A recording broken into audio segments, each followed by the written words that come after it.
இதுல நாங்க முதலாவது எக்ஸாமினுடைய ஃபர்ஸ்ட் பார்ட் நம்ம எடுத்து பார்த்தோம்னா, ஃபர்ஸ்ட் பார்ட் உங்களுக்கு வழங்க போலதான் உங்களுக்கு 40 மார்க்ஸுக்கான கேள்வி.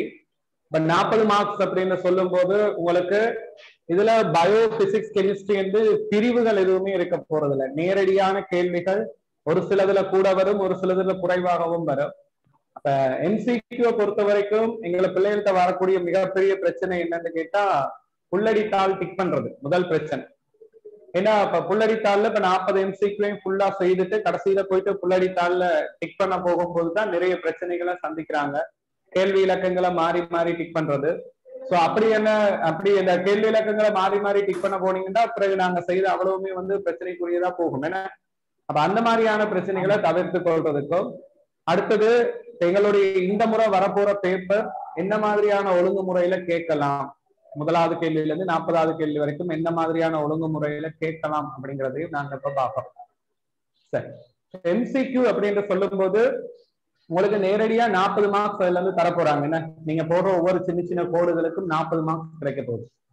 ஆகவே அதுல நீங்க ரொம்ப கவனமா இருக்கணும். கேள்விகளை திருத்தமா வாசிங்க. கேள்வி வாசிக்கிறதுல தான் கூட பிள்ளை இருக்கு. ஓகே, ஏன்னா தரவுகள் எல்லாம் மிக தெளிவாக தரப்பட்டு இருந்தாலும் கேள்விகளை வாசிக்கும் போது நாங்க சரியான முறையில அதை வாசிக்காட்டில் கேள்வியை தவறா விளங்கிக் கொள்ளக்கூடிய சந்தர்ப்பங்கள், அதனால பிழையான விடைகளுக்கு போகக்கூடிய சந்தர்ப்பங்கள் இருக்கு. அதுகளை தவிர்த்து கொள்ளுங்க. இரண்டாவது, இந்த முறையான ஓலெவல் பேப்பரை பொறுத்த வரைக்கும் எந்தெந்த இடத்துல கூடுதலான முறையில போக்கஸ் பண்றாங்க அப்படிங்கிறதையும் என்னோட எதிர்பார்ப்பு வியூபடி நான் இதுல போட்டிருக்கேன். அதுகளையும் நாங்க இனி செய்து பார்த்து கொண்டு போவோம். சரியா? ஃபர்ஸ்ட் பேப்பரை பொறுத்த வரைக்கும் முதலாவது கேள்வி பாருங்க. கார்பன், ஐதரசன், ஆக்சிஜன் மற்றும் நைதரசன் ஆகிய மூலகங்களை மாத்திரம் ஆக்கக்கூறுகளாக கொண்ட சேர்வை எது? இது எங்களுடைய முதலாவது உயிர் ரசாயன அடிப்படை அப்படிங்கிற பாடத்துல இருந்து உங்களுடைய முதலாவது வினா கேட்கறதுக்கான வாய்ப்பு இருக்கு. உயிர் ரசாயனவியல் அப்படிங்கிற பாடம் நாங்க படிச்சிருக்கோம். அதுல இருந்து முதலாவது வினா கேட்கறதுக்குரிய வாய்ப்பு அதிகமாக இருக்கு. அதால உங்களுக்கு தெரியும், கார்போஹைட்ரேட்டு, புரதம், இலிப்பிட்டு, நியூக்ளிக் அமிலம் அப்படின்னு சொல்லும் போது கார்போஹைட்ரேட்டுகள் என்பது கார்பன், ஐதரசன், ஆக்சிஜன் ஆகிய மூலகங்களை மட்டும் கொண்டது. புரதம் என்று சொல்லும் போது கார்பன், ஐதரசன், ஆக்சிஜன், நைதரசன் ஆகிய மூலகங்களை கொண்டது. அப்ப இந்த நான்கையும் ஆக்கக்கூறு, கார்பன், ஐதரசன், ஆக்சிஜன், நைதரசன், இந்த நான்கையும் ஆக்கக்கூறுகளாக கொண்ட பதார்த்தம் எதுன்னு கேட்டா புரதம். சில வேளை ஒரு சில புரதங்கள்ல கந்தகம் காணப்படலாம். அது சில வேளை, எல்லாத்திலையும் இல்லை. அதே மாதிரி பொஸ்பரஸ ஆக்கக்கூறாக கொண்ட மூலக்கூறு யாருண்டு அப்படின்னு கேட்டாங்கன்னா அது நியூக்ளிக் அமிலங்கள், டிஎன்ஏ மற்றும் ஆர்என்ஏ. அப்ப இப்படியான கேள்விகள், தனித்துவமான கேள்விகள் கேட்கறதுக்கு வாய்ப்புகள் இருக்கு. அப்ப அதை கொஞ்சம் தயாரா வச்சுக்கொள்ளுங்க. ரைட்? ஆகவே பாருங்க, முதலாவது குளுக்கோஸ். குளுக்கோஸ் என்பது ஒரு கார்போஹைட்ரேட்டு. ஆகவே அது CHO மூலகங்களால் ஆனது. கார்பன், ஐதரசன், ஆக்சிஜன் ஆகிய மூலகங்களால் ஆனது. ரைட்? ஓகே, அப்ப முதலாவது கேள்வியை பொறுத்த வரைக்கும் கார்பன், ஐதரசன், ஆக்சிஜன், நைதரசன் ஆகிய மூலகங்களை மாத்திரம் ஆக்கக்கூறாக கொண்ட சேர்வை அப்படின்னு சொல்லும் போது எங்களுக்கு தெரியும், முதலாவது கார்போஹைட்ரேட்டுகள் அப்படின்னு சொல்லும் போது கார்போஹைட்ரேட்டுகளை பொறுத்த வரைக்கும் கார்பன், ஐதரசன், ஆக்சிஜன் ஆகிய மூலகங்களை கொண்டது, மட்டும் கொண்டது. இதே நம்ம புரதம் அப்படின்னு எடுத்தோம்னா புரதங்கள்ல கார்பன், ஐதரசன், ஆக்சிஜன், நைதரசன் ஆகிய மூலகங்களை கொண்டது. சில வேளை கந்தகம் காணப்படலாம் அப்படிதான் நாங்க படிச்சிருக்கோம். அதே போல இப்ப நாங்க இலிப்பிட்டுக்கள் அப்படின்னு எடுக்கும்போது அதுல கார்பன், ஐதரசன், ஆக்சிஜன் ஆகிய மூலகங்கள் மட்டும் காணப்படும். நியூக்ளிக் அமிலங்கள் என்று நாங்க சொல்லும் போது நியூக்ளிக் அமிலங்கள்ல கார்பன், ஐதரசன், ஆக்சிஜன், நைதரசன் மற்றும் பாஸ்பரஸ் ஆகிய மூலகங்கள் காணப்படும். பாஸ்பரஸ் அப்படிங்கிறது முக்கியம். அப்ப அந்த பாஸ்பரஸை பிரதானமா கொண்டது நியூக்ளிக் அமிலங்கள். அதுல ரெண்டு இருக்கு, டிஎன்ஏ மற்றும் ஆர்என்ஏ. அப்ப கேட்டது கார்பன், ஐதரசன், ஆக்சிஜன், நைதரசனை மட்டும் கொண்டதுன்னா அப்ப நிச்சயமா புரதத்தை குறிக்கிறாங்க அப்படிங்கிறது தான் அந்த அர்த்தம். அப்ப அதுல முதலாவது குளுக்கோஸ் என்பது கார்போஹைட்ரேட்டு. அதுல CHO மாத்திரம் தான் காணப்படும். அடுத்தது அல்புமின் என்றது புரதம். அதுல கார்பன், ஐதரசன், ஆக்சிஜன், நைதரசன் ஆகிய நான்கும் காணப்படும். அதான் சரியான விட. கொலஸ்ட்ரால் என்பது கார்பன், ஐதரசன், ஆக்சிஜனை மாத்திரம் கொண்டது. ஏன்னா கொலஸ்ட்ரால் என்பது ஒரு வகையான இலிப்பிட்டு. அதே போல நியூக்ளிக் அமிலம் என்பது CHONP மூலகங்களால் ஆனது. கூடிய மட்டும் இந்த பாஸ்பரஸ் சார்ந்த கேள்வி வந்து கேட்கறதுக்கு வாய்ப்பு இருக்கு. அதை கொஞ்சம் தயாரா வச்சுக்கொண்டீங்கன்னா எக்ஸாமுக்கு நல்ல. இரண்டாவது கேள்வி, பின்வருவனவற்றுள் அலகு அற்ற பௌதீக கணியம் எது? இது நாங்க இதுவரைக்கும் செய்திருக்கிற எல்லா ஓலவல் பேப்பர்லையும் பார்க்க கொண்டுதான் எப்படியுமே ஓலவல்ல அலகுகள் சார்ந்த ஒரு கேள்வி கண்டிப்பா கேட்பாங்க. அது இல்லாமல் இல்லை. அலகு அப்படி இல்லாட்டி இந்த எண்ணிக்கணியம் காவிக்கணியம் அது சார்ந்த ஒரு கேள்வி கண்டிப்பா உங்களோட எக்ஸாமுக்கு வரும். அப்ப அதை ஞாபகம் வச்சுக்கொள்ளுங்க. அலகுகள் என்று சொல்லும் போது உங்களுக்கு தெரிஞ்சு கொள்ளணும், அலகுகள்ல ரெண்டு வகையான அலகுகள் இருக்கு. ஒன்று நாங்க சொல்றது அடிப்படை அலகு. அடிப்படை அலகு அடிப்படை அலகுகள் அப்படி என்று சொல்லும் போது இந்த கிலோகிராம், திணிவுக்கான அடிப்படை அலகு கிலோகிராம், நீளத்துக்கான அடிப்படை அலகு மீட்டர், நேரத்துக்கான அடிப்படை அலகு செகண்ட், இதுகளெல்லாம் அடிப்படை அலகுகள். இது தவிர சில விசேட அலகுகளும் இருக்கு. விசேட அலகுகள் அப்படின்னு சொல்லும் போது விசேட அலகுகள் அது வந்து விஞ்ஞானிகளுடைய பெயர்களை அடிப்படையா கொண்டது. ஒரு உதாரணமா நியூட்டன் விசையின் சர்வதேச அலகு விசேட அலகு. அதே மாதிரி ஜூல் சக்தியின் அலகு. சரியா? அதே மாதிரி வாற்று வலுவண்ட அலகு. இப்படி இதுகள் எல்லாம் சொல்றது விசேட அலகு. அப்ப உங்களுக்கு 2017 ஓலவல் பேப்பர்ல நீங்க பாத்தீங்க ஞாபகம் இருக்கும். அதாவது உங்களுக்கு கேட்டிருந்தாங்க விசையின் சர்வதேச அலகை அடிப்படை கணியங்கள் சார்பில் எழுதுக அப்படின்னு. அப்ப அடிப்படை கணியங்கள் என்ன இருக்கு, விசேட அலகுகள் என்ன இருக்கு அப்படிங்கிறத சரியா நீங்க பேலன்ஸ் பண்ணிக்கொள்ளணும். இதுகளை வச்சுக்கொண்டு விட எழுத தெரிஞ்சிருக்கணும். அப்ப இதுக்கு இந்த சமன்பாடுகள் எல்லாம் பாடமாக்கணும். விசை என்றா எஃப் சமன் எம்ஏ, சக்தி என்றா அங்கால எம்ஜிஹெச் அப்படின்னு படிச்சிருக்கோம், வலுவண்டா வேலையின் கீழ் நேரம் என்று படிச்சிருக்கோம். அந்த மாதிரியான சமன்பாடுகளை பயன்படுத்தி அலகுகள் கண்டுபிடிக்கக்கூடிய சிஸ்டம் வந்து கொஞ்சம் ஞாபகத்துல வச்சுக்கொள்ளுங்க. ஏனென்றா பேப்பரை இலகுவாக்குறோம் என்ற பெயர்ல இந்த மாதிரியான கேள்விகள் இறங்குறதுக்கு வாய்ப்பு இருக்கு. அப்ப இதுல இவ்வளவு காலம் வராத ஒரு கேள்விதான் இந்த இரண்டாவது கேள்வி, அலகு அற்ற பௌதீக கணியம். அப்ப பாத்தீங்கன்னா இப்ப முதலாவது மூலர் திணிவு. மூலர் திணிவுக்கு உங்களுக்கு தெரியும், பொதுவா நாங்க பாவிக்கிற அலகு வந்து கிராம் மூல் -1 என்று போடுவோம். மூலர் திணிவுக்கு அலகு கிராம் மூல் -1. ஆனா இதுவே வந்து சர்வதேச அலகு அப்படின்னு கேட்டாங்கன்னா நாங்க திணிவுக்கு வந்து என்ன போடணும், கிலோ, அதாவது திணிவுக்கு வந்து கிலோகிராம்ல எழுதுவோம். இப்ப கிலோகிராம் மூல் -1 அப்படின்னு போட வேண்டி வரும். சரியா? இது மூலர் திணிவுக்கு. முறிவு சுட்டிக்கு அலகு கிடையாது. முறிவு சுட்டிக்கு அலகு இல்லை. ஏன்னு கேட்டா முறிவு சுட்டி என்றதை எப்படி எழுதுறோம்? முறிவு சுட்டி சமன் சைன் ஐயின் கீழ் சைன் ஐ, அதாவது படுகோணத்தின் சைன் பெருமானத்தின் கீழ் என்ன செய்யறோம், முறிகோணத்தின் சைன் பெருமானம். அப்ப மேலையும் கீழையும் சைன் சைன் என்று இருக்கிறனால இந்த கோணங்கள் மேலையும் கோணம் கீழையும் கோணம் என்றா ரெண்டு இந்த அலகுகளும் வெட்டுப்படும். அப்ப வெட்டுப்படும் போது இறுதி முறிவு சுட்டிக்கு அலகு கிடையாது. ஆகவே அலகு அற்ற பௌதீக கணியம் முறிவு சுட்டி. அதே மாதிரி அடுத்தது பாருங்க செறிவு. செறிவுக்கு நாங்க பொதுவா பாவிக்கிறது என்ன அலகுன்னு கேட்டா மூல் டெசிமீட்டர் -3 அப்படின்னு போடுவோம். செறிவுக்கு மூல் டெசிமீட்டர் -3. ஓகே தானே? அப்ப அதுக்கு அலகு இருக்கு. அதே போல அவகாட்ரோ மாறிலி, இதுதான் அன்னைக்கு செமினார்ல இதுக்கு முன்னால நடந்த செமினார்லயும் பிள்ளைகள் கேட்டாங்க, அவகாட்ரோ மாறிலிக்கு அலகு இருக்கா அப்படின்ட்டு. நிச்சயமா அவகாட்ரோ மாறிலிக்கு அலகு இருக்கு. இப்ப நாங்க அவகாட்ரோ மாறிலி எப்படி எழுதுவோம்? 6.022 தர 1023 என்ன அலகு? மூல் -1. அவகாட்ரோ மாறிலியோட அலகு மூல் -1. இதன் அர்த்தம் வந்து ஒரு மூல் பதார்த்தத்துல 6.022 தர 1023 அளவில் துணிக்கைகள் காணப்படும் அப்படிங்கிறது இந்த அர்த்தம். அப்ப அவகாட்ரோ மாறிலிக்கு அலகு இருக்கு மூல் -1. அப்ப இந்த மாதிரியான சில அடிப்படை கேள்விகளை கேட்கலாம். நீங்க படிச்சதுதான், இது எல்லாமே சிலபஸ்ல இருக்கு. கிரேட் 10 கிரேட் 11 ஃபர்ஸ்ட் டேர்முக்குள்ள இவ்வளவு நாங்க பார்த்திருக்கோம். ஆகவே இதை கொஞ்சம் ஞாபகம் வச்சுக்கொள்ளுங்க. அப்ப இரண்டாவது விடை சரியானது. அடுத்தது, ஆபத்தான வேலைகளில் உடலை தயார்படுத்துவதில் பங்களிப்பு செய்யக்கூடிய ஹோமோன் எது? ஆபத்தான வேலைகள், எங்களுக்கு ஒரு பயம் கோபம் அப்படியான சந்தர்ப்பத்துல உடலை சமநிலைப்படுத்துற ஹோமோன் எது? அதுக்காக தயார்படுத்துற ஹோர்மோன். அப்ப இதுல ஹோர்மோன்கள் அப்படிங்கிறது ஒரு தொகுதியே நாங்க படிச்சிருக்கோம். 2018 ஓலவல பாத்தீங்கன்னா எஸ்ஏ கேள்வியில அந்த ஒரு ஹோர்மோன் தொகுதின்ற ஒரு மனிதன் படத்தை போட்டு அது சார்ந்த கேள்விகள் எல்லாம் கேட்டிருந்தாங்க. அப்ப கூடிய மட்டும் ஏதாவது ஒரு ஹார்மோன் சார்ந்த கேள்வி எம்சிக்யூல வர்றதுக்கு வாய்ப்பு இருக்கு. அது நீங்க என்னென்ன ஹார்மோன் என்றா வந்து இன்சுலின் ஹார்மோன் கேட்கலாம், இரண்டாவது அதிரினலின் ஹோமோன் கேட்கலாம். மூணாவது தைரோக்சின் ஹோமோன் அல்லது இனப்பெருக்க ஹார்மோன்கள் ஈஸ்ட்ரஜன், டெஸ்டோஸ்டெரோன் அது சார்ந்த ஏதாவது ஒரு கேள்வி அவர் எக்ஸாம்ல போடுறாங்க. ஓகே தானே? அப்ப இந்த ஹார்மோன்கள் பற்றி தெரிஞ்சிருக்கணும். அதை சுரக்கிற சுரப்பிகளை பற்றின ஐடியாவும் உங்களுக்கு தெரிஞ்சிருக்கணும். சரி, கவனிங்க. முதலாவது ஈஸ்ட்ரஜன். ஈஸ்ட்ரஜன் என்பது பெண்களில் துணைப்பால் இயல்புகளை கட்டுப்படுத்தும் ஹார்மோன் என்று படிச்சிருக்காங்க. அது சுரக்கிற சுரப்பிட பெயர் வந்து சூலகம். அப்ப அந்த சுரப்பிகளோட பெயர்களையும் பாடமாக்குங்க. இப்ப ஈஸ்ட்ரஜன் சுரக்கிற சுரப்பி சூலகம் பண்ணிக்கொள்ளலாம். இரண்டாவது தைரோக்சின். தைரோக்சின் என்பது இந்த தொண்டை பகுதியில தைராய்டு சுரப்பியால சுரக்கப்படுது. அந்த தைரோக்சின் சுரப்பு சுரக்கிறதுக்கு அயடின் என்ற கனியுப்பு ரொம்ப அவசியம். அப்ப உடல்ல கனியுப்பு பற்றாக்குறை ஏற்பட்டா அந்த தைராய்டு சுரப்பியில வீக்கம் ஏற்பட்டு கண்டமாலை என்ற ஒரு அறிகுறி ஏற்படும். ஏன்னா தொண்டை பகுதி வீக்கம் அடையும். அதே போல கற்றலில் விருப்பமின்மை. உங்களுக்கு யாருக்கும் அப்படி இருக்க சான்ஸ் இல்லை. ஏன்னா நீங்க எல்லாம் விரும்பித்தான் இப்ப செமினார்ல அட்டென்ட் பண்ணி கொண்டிருக்கீங்க.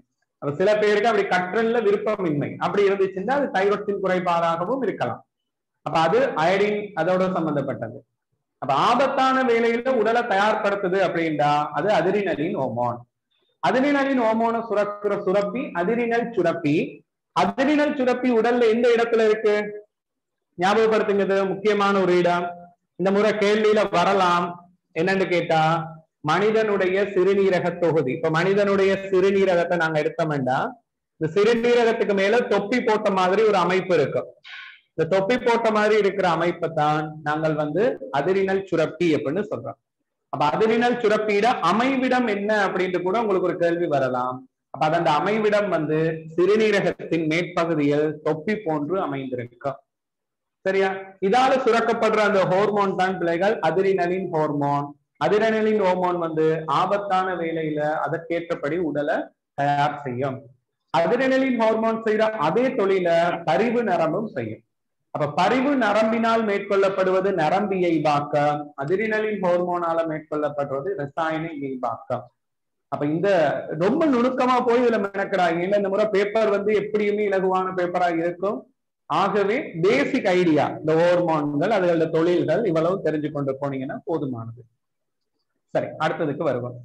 டெஸ்டோஸ்டிரோன் ஹார்மோன் அப்படிங்கிறது டெஸ்டோஸ்டிரோன் ஹார்மோன் ஆண்களின் துணைப்பால் இயல்புகளை கட்டுப்படுத்தக்கூடிய ஹார்மோன்.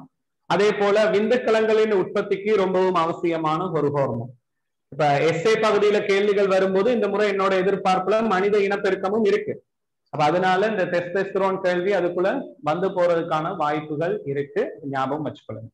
இப்ப விடைகள் போடும்போது சும்மாலாம் கண்ட பாட்டுல எடுத்து போடல, எல்லாமே ஒரு நோக்கத்துக்காகத்தான் போட்டிருக்கு. இந்த ஒவ்வொரு விடையும் நீங்க ஒரு பெரிய பகுதியா பார்த்து படிச்சு வச்சுக்கொள்ளுங்க. அடுத்தது இரும்பு பிரித்தெடுப்பு.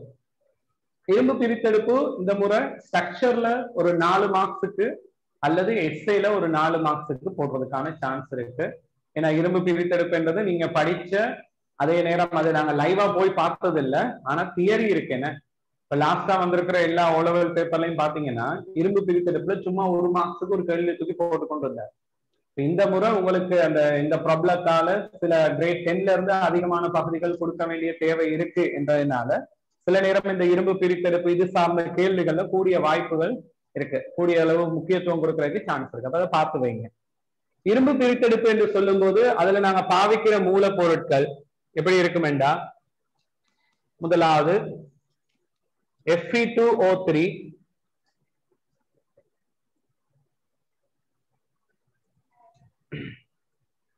Fe2O3 இதை வந்து நாங்க ஏமட்ரைட்டு அப்படின்னு சொல்றோம். இதுதான் இரும்பு தாது. இதுல இருந்து தான் நாங்க இரும்பை பெற்றுக்கொள்ள போறோம். இரும்பு தாதுல இருந்து இரும்பை பெற்றுக்கொள்ற அந்த முறைக்கு பெயர் வந்து தாழ்த்தல் முறை அப்படின்னு சொல்றோம். தாழ்த்தல் முறைக்கு இங்க தாழ்த்தியாக செயற்பட போற வாயு கார்பனோர் ஆக்சைடு வாயு. இரண்டாவது நாங்க சுண்ணாம்புக்கள் சேர்க்கிறோம். கல்சியம் கார்பனேற்று என்று சொல்லக்கூடிய சுண்ணாம்புக்கள். இது எதுக்காக போடுறோம்னா அந்த ஊதுலையில உருவாகக்கூடிய கழிவுகளை அகற்றுவதற்கும் கார்பனீர் ஆக்சைடு வாயு உற்பத்தி செய்யறதுக்கும். அப்ப அந்த இரும்பு பிரித்தெடுப்பு செயல்முறையில உருவாகிற கழிவுகளை அகற்றுவதற்கு சுண்ணாம்பு கற்களும் அதே போல அந்த கார்பனீர் ஆக்சைடு வாயுவை உற்பத்தி செய்து கொள்வதற்காக சுண்ணாம்பு கற்கள் போடப்படுது. அடுத்தது கற்கரி. கற்கரி சேர்க்கின்ற நோக்கம் இப்ப ஊதுலைக்குள்ள இப்ப கவனிங்க. இப்ப இது ஊதுலையில இந்த செட்டப்ல நாங்க கீழே இருந்து என்ன செய்வோம், வெப்பமான வலியை உள்ளுக்குள்ள செலுத்துறோம். வெப்பமான வலி கிட்டத்தட்ட 1000 பாகை செல்சியஸ் வெப்பநிலையில இருக்கக்கூடிய ஆக்சிஜன் வாயு நாங்க உள்ளுக்குள்ள செலுத்துறோம். அப்படி செலுத்துற சந்தர்ப்பத்துல உள்ளுக்குள்ள ஊதுலையில வெப்பநிலையை வந்து கிட்டத்தட்ட 1000 இருந்து 1900 பாகை செல்சியஸ் வரைக்கும் பேணணும். அப்ப இந்த உயர் வெப்பநிலையில பேன்றதுக்கு உள்ளுக்குள்ள தகனம் நடக்கணும், எரியோணும். அதுக்கான எரிபொருளாகத்தான் நாங்க யாரை பாவிக்கிறோம்? கார்பன். அப்ப கார்பன் என்றது எரிபொருள். ஓகே, அப்ப அது ஆக்சிஜனோட சேர்ந்து தாக்கத்துல ஈடுபட்டு வெப்பத்தை பிறப்பிக்குது. அந்த வெப்பத்தினால ஊதுலையில உள்ளக வெப்பநிலை 1900 பாகை செல்சியஸ் வரைக்கும் உயர்த்தப்படுது. இவ்வளவுதான் எங்களுக்கு இதுல முக்கியமா தெரிஞ்சுக்கொள்ள வேண்டியது. பிறகு அதோட சேர்ந்த அந்த கால்குலேஷன் மெத்தட்ஸ், அதுல என்னென்ன தாக்கங்கள், அடிப்படையில 5 தாக்கங்கள் எழுதினோம், அந்த தாக்கங்கள் அவ்வளவுத்தையும் பார்த்துட்டு போங்க. சரி, அப்ப கேள்விக்கு வருவோம். இரும்பு தாதினை தாழ்த்தலடைய செய்தல், அதுக்கு தேவைமா கார்பனோர் ஆக்சைடு. அப்ப முதலாவதுக்கு நீங்க CO என்று போட்டுக்கோங்க, கார்பனோர் ஆக்சைடு. இரும்பு தாதில் உள்ள கழிவுகளை அகற்றுதல், அதுக்கு தேவை கல்சியம் கார்பனேற்று CaCO3. இரும்பு தாதினை திரவ நிலையில் பெற்றுக்கொள்ளல், அதுக்கென்று நாங்க விசேடமாக எதுவுமே போடுறது இல்லை. ஊதுலையின் வெப்பநிலையை அதிகரிக்க, அதுக்காகத்தான் நாங்க கட்டரி சேர்க்கிறோம். ஆகவே 4வது விடை போட்டிருந்தா சரி, போட்டுக் கொள்ளுங்க. 4வது விடை சரியானது. ரைட்.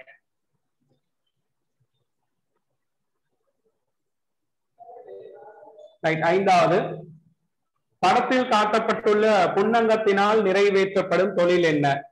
இது எப்படி கேள்விகள்ல வரலாம் என்றா, இந்த கிரேட் 10 6ஆம் பாடம் களமும் கள புன்னங்கங்களும் என்ன, இதுல வந்து உங்களுக்கு ரொம்ப சிம்பிளா கேள்வி போடணும் அப்படின்னா, ஒரு தாவர களத்துக்கும் விலங்கு களத்துக்கும் இடையிலான வேறுபாடுகள் கேட்கலாம். இல்லாட்டி ஏதாவது ஒரு பட அமைப்பை போட்டு தாவர விலங்கு களங்களை ஒப்பிட்டு இதுல எது இருக்கு எது இல்லை அப்படிங்கிற மாதிரியான ஒரு கேள்வி கேட்கலாம். 2018 அப்படி ஒரு கேள்வி வந்திருக்கு. ஆனா இது களத்துக்குள்ள காணப்படுற புன்னங்கம் கிட்டத்தட்ட நாங்க ஒரு 10 அங்கங்கள் பற்றி அப்படி படிக்கிறோம். களச்சுவர், களமென்சவு, புளியவுரு, கரு, பச்சுருமணி, இலைமணி, அடுத்து மைய புன்வெற்றிடம், அகமுதலுறு, சிறுவலை, கொல்கி உடல், அடுத்து ரைபோசோம் என்று சொல்லி படிக்கிறோம். அந்த 10 அமைப்புகள், அந்த தொழில்களை வந்து பாடமாக்கி வச்சுக்கொள்ளுங்க. முதலாவது நாங்க பார்த்தோம்னா, இப்ப கரு அப்படின்னு சொல்லும் போது கரு வந்து கிட்டத்தட்ட கோள வடிவமான ஒரு அமைப்பாக இருக்குது. கரு வந்து இரட்டை மென்சவுகளால் சூழப்பட்டது. உள்ளுக்குள்ள நிறைய குரோமேட்ரின் வலை, புன்கரு போன்றன காணப்படும் அப்படின்னு சொல்லி படிச்சிருக்கோம். அடுத்தது பச்சுருமணி. பச்சுருமணி வந்து இந்த கோழி முட்டை போன்ற ஒரு வடிவத்துல இப்படி காணப்படும். உள்ளுக்குள்ள நிறைய இப்படி சின்ன சின்ன தட்டுக்கள் இருக்கு. அதை வந்து தைலபைட்டுக்கள் அப்படின்னு சொல்லுவாங்க. அதுலதான் பச்சையம் அடங்கி இருக்கு. சோ இது ஒளித்தொகுப்பு செய்யக்கூடியது. அடுத்தது அந்த நீள்கோள வடிவம், சொசைஜஸ் மாதிரியான ஒரு வடிவத்துல உள்ளக மென்சவுகள் இப்படி நிறைய மடிப்படைந்ததாக ஒரு அமைப்பு இருக்கும். இதைத்தான் நாங்க இலைமணி அப்படின்னு சொல்றோம். இவர் வந்து களச்சுவாசம் அல்லது காற்று சுவாசம் மூலம் சக்தியை உற்பத்தி செய்யக்கூடிய புன்னங்கம். அப்ப இந்த 3மே இரட்டை மென்சவுகளால் சூழப்பட்டது. அப்ப ஒரு களத்துல இரட்டை மென்சவுகளால் சூழப்பட்ட 3 புன்னங்கம் கரு, பச்சுருமணி, இலைமணி 3ஐயும் பாடமாக்கலாம். அதே போல இதுல எந்த விதமான மென்சவால் சூழப்படாத புன்னங்கம் எது அப்படின்னு பாத்தீங்கன்னா, அது வந்து ரைபோசோம். ரைபோசோம் வந்து இப்படி இருக்கும், 2 பால் ஒன்றுக்கு மேல ஒன்று ஒட்டின மாதிரி இருக்கும். இதுல மேல இருக்கிறத சிறிய அலகுகள் என்றும் கீழே இருக்கிறத பெரிய அலகுகள் அப்படின்னு சொல்லுவாங்க. ரைபோசோம் தொழில் வந்து புரத தொகுப்பு. அப்ப மென்சவ்வுகளால் சூழப்படாத ஒரே ஒரு புன்னங்கம், மென்சவ்வு இல்லாத புன்னங்கம் எது அப்படின்னு கேட்டா அது இந்த ரைபோசோம். அப்ப இது இவ்வளவும் பாடமாக்கி கொண்டீங்கனாலே போதும். இவ்வளவுதான் நான் நினைக்கிறேன் எக்ஸாம்ல இந்த முறை கூடுதலா கேட்கறதுக்கான வாய்ப்பு இருக்கக்கூடிய பகுதி. சரியாமா? அப்ப ஏதாவது ஒரு புன்னங்கத்தின் படத்தை போட்டு கேட்கலாம். அப்படி இல்லாட்டி கீழே படங்களை போட்டுட்டு இதுல எந்த அமைப்பு விளங்கப்படுத்துங்கன்னு கேட்கலாம். அல்லது தொழில போட்டுட்டு புன்னங்கம் எது அப்படிங்கிறத கேட்கலாம். அந்த பேசிக் வியூ வந்து கிளியரா வச்சுக்கொள்றது நல்லது. அப்ப இதுல சரியான விட இலைமணி, அதனுடைய தொழிலம்மா களச்சுவாசம். 2வது விட சரியானது. அப்ப நீங்க விரும்பினா முதலாவதுக்கு பக்கத்துல ஒளித்தொகுப்பு அப்படின்ற இடத்துல பச்சுருமணி என்று போட்டுக்கோங்க. ஒளித்தொகுப்பு செய்யக்கூடியது பச்சுருமணி. புரத தொகுப்பை மேற்கொள்ளக்கூடியது அகமுதலுறு புரத தொகுப்பை மேற்கொள்ளக்கூடியது ரைபோசோம். பாதுகாப்பு மேற்கொள்ளக்கூடியது வந்து களச்சுவரும் களமென்சவும். இப்ப பாதுகாப்புக்கு களச்சுவரும் களமென்சவும் போட்டா சரியாது. ரைட். 6வது கேள்வி, கீழே தரப்பட்டுள்ள செயற்பாடுகளில் மேற்பரப்புகளுக்கு இடையிலான எல்லை உராய்வு விசையை அதிகரிக்க செய்யும் செயற்பாடு எது? எல்லை உராய்வு விசை அப்படி என்று சொல்லும் போது உங்களுக்கு தெரியும், உராய்வு விசை முதல்ல அது என்னன்னு விளங்குங்க. இது ஒரு மேற்பரப்பின் மீது யாதேனும் ஒரு பொருளை நாங்க வைத்துட்டு அந்த பொருளுக்கு நாங்கள் ஒரு விசையை வழங்கும் போது, விசை அதாவது வெளியிலிருந்து ஒரு விலையில் விசை அல்லது புற விசையை வழங்கும் போது அந்த விசை காரணமாக அந்த பொருள் என்ன செய்யும்? அசைய முயற்சிக்கும். 1 minute.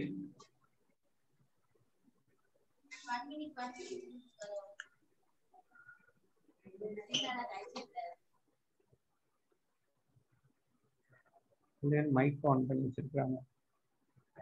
ரைட். இந்த விசை காரணமாக இந்த பொருள் என்ன செய்யலாம் என்றா அசைய முயற்சிக்கலாம். அப்படி அசைய முயற்சிக்கும் போது இந்த மேற்பரப்பு அந்த பொருள் மீது ஒரு விசையை பின்னோக்கி இப்படி வழங்கும், பின்னோக்கி ஒரு விசையை வழங்கும். அந்த விசையத்தான் வந்து நாங்க என்னன்னு சொல்றோம்டா உராய்வு விசை. அப்ப உராய்வு விசை அப்படிங்கிறது யாதேனும் 2 பொருட்கள் ஒன்றுடன் ஒன்று தொடுகையில் இருக்கும் போது ஒரு பொருள் சார்பாக மற்றைய பொருள் அசைய முயற்சிக்கும் போது அது அசையும் திசைக்கு எதிர் திசையில் இந்த மேற்பரப்பினால் பிரயோகிக்கப்படும் விசைதான் உராய்வு விசை அப்படின்னு சொல்லப்படும். அந்த உராய்வு விசை என்பது எப்போதும் இயக்கத்துக்கு எதிராக தாக்கும், அதை ஞாபகத்துல வச்சுக்கொள்ளுங்க. உராய்வு விசையில 3 வகைகள் இருக்குன்னு படிச்சிருக்கோம். நிலையியல் உராய்வு விசை, இயக்கவியல் உராய்வு விசை, மற்றது எல்லை உராய்வு விசை என்று. அதுக்கு ஒரு வரைவும் நாங்க பார்த்திருக்கோம். 2018ல தான் அந்த கேள்வியும் வந்தது. அப்ப இப்படி நாங்க ஒரு வரைவு கீறும் போது இந்த பக்கம் நாங்க பிரயோக விசையை நாங்க வந்து மாறி எழுதுறேன். இந்த பக்கம் நாங்க உராய்வு விசையை குறிக்கிறோம், உராய்வு. இந்த பக்கம் நாங்க பிரயோக விசைய போடுறோம், போட்டோம்டா எங்களுக்கு இப்படி ஒரு வரைவு நாங்க படிச்சோம். இதான் அந்த வரைவு. இந்த வரைவை இப்ப நாங்க இந்த இடத்த ஏபிசி என்று குறிச்சோம்டா இந்த ஏல இருந்து பி வரையிலான பகுதி, ஏல இருந்து பி வரையிலான பகுதியை நாங்க வந்து சொல்றது அந்த கால பகுதியில நாங்க விசைய வழங்குறோம். நாங்க விசை வழங்கினாலும் அந்த பொருள் என்ன செய்யல? அசையல. நாங்க வழங்குற விசையும் அங்க தாக்குற உராய்வு விசையும் ஒன்று கொண்டு எப்படி இருக்கு? சமமா இருக்கு. இந்த காலப்பகுதியில தாக்குற உராய்வை நாங்க நிலையியல் உராய்வு அப்படின்னு சொன்னோம். நிலையியல் உராய்வு. அப்ப அது ஞாபகம் வச்சுக்கலாம். நிலையியல் உராய்வுன்னா என்ன? சரியா அந்த பி என்ற புள்ளிக்கு வரும்போது, சரியா பி என்ற புள்ளிக்கு வரும்போது அதுதான் வந்து அந்த தளத்தினால் வழங்கப்படுகின்ற மேக்சிமம் உராய்வு விசை. அதை நாங்க எல்லை உராய்வு விசை அப்படின்னு சொல்றோம். எல்லை உராய்வு விசை, எல்லை உராய்வு விசை. அதுக்கு பிறகு சியிலிருந்து டி வரையிலான பகுதியை நாங்க சொல்றோம் இயக்கவியல் உராய்வு விசை. இயக்கவியல் உராய்வு. சரியா? இயக்கவியல் உராய்வு. இதான் அந்த 3 உராய்வு விசை. அப்ப நாங்க அந்த கணக்குகள் ஏதாவது செய்யும் போது எல்லை உராய்வு விசை இயக்கவியல் உராய்வு விசைக்கு சமன் என்று எடுத்துதான் நம்ம கணக்கு செய்யறோம். எல்லை உராய்வு விசை இயக்கவியல் உராய்வு விசைக்கு சமன் என்று எடுக்கிறோம். ஆனா உண்மை அப்படி கிடையாது. ஓகே தானே? அப்ப நீங்க இந்த கிராஃபை பாத்தீங்கன்னாலே உங்களுக்கு அந்த ஐடியா வந்திருக்கும். இந்த கிராஃப்ல இப்படி போகும்போது இந்த இடத்தை கவனிங்க. எல்லை உராய்வு விசை என்றது சரியா இந்த புள்ளி, இந்த மேல இருக்கிற புள்ளி. இயக்கவியல் உராய்வு விசை என்றது இந்த புள்ளி. எல்லை உராய்வு விசைக்கும் இயக்கவியல் உராய்வு விசைக்கும் நிச்சயமா ஒரு சின்ன ஒரு வித்தியாசம் இருக்கும்.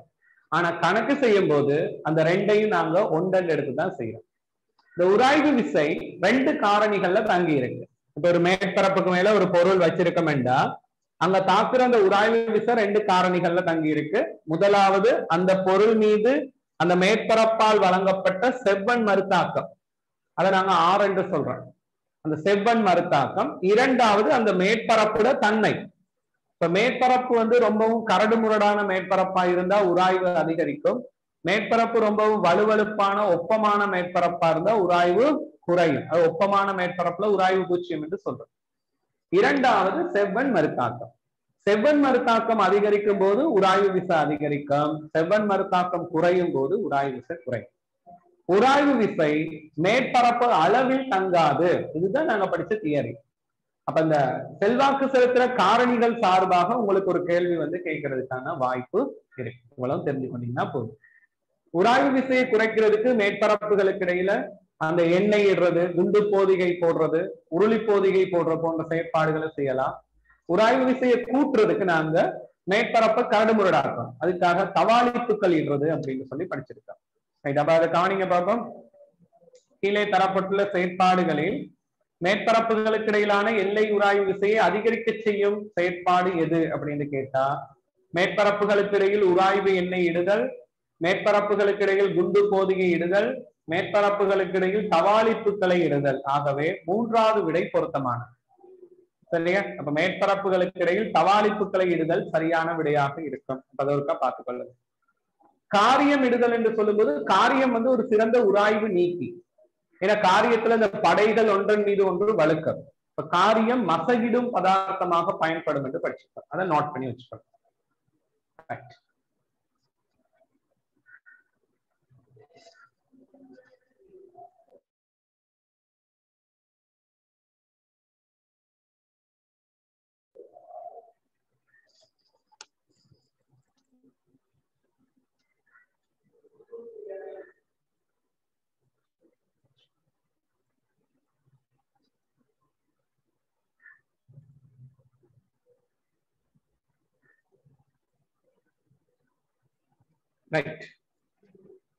அடுத்த கேள்வி, கீழே தரப்பட்டுள்ள அயன்களில் Mg2+ அயனின் இலத்திரன் நிலையமைப்புக்கு நிகரான இலத்திரன் நிலையமைப்புடைய அயன் எது?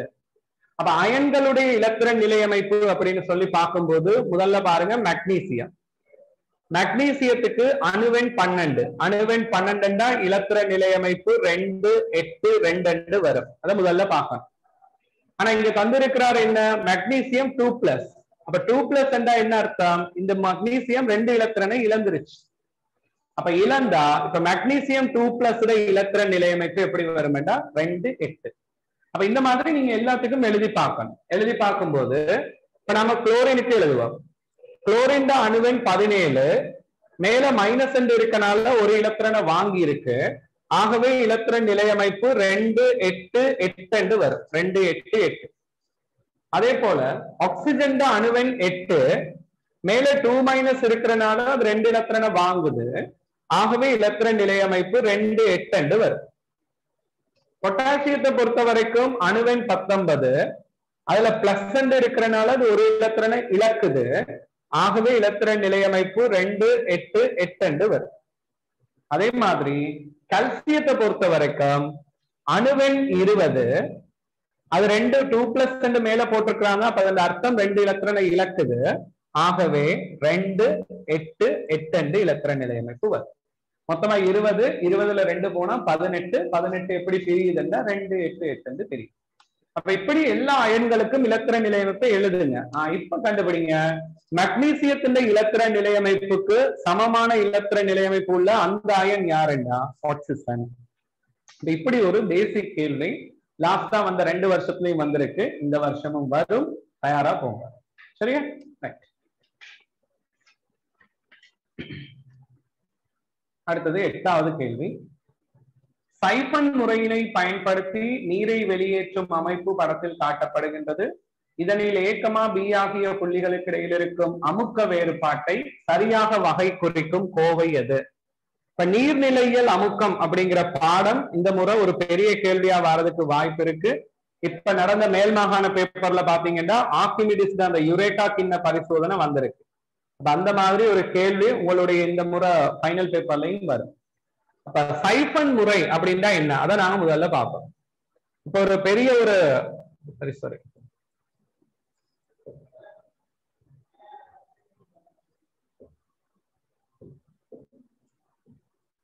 ரைட்.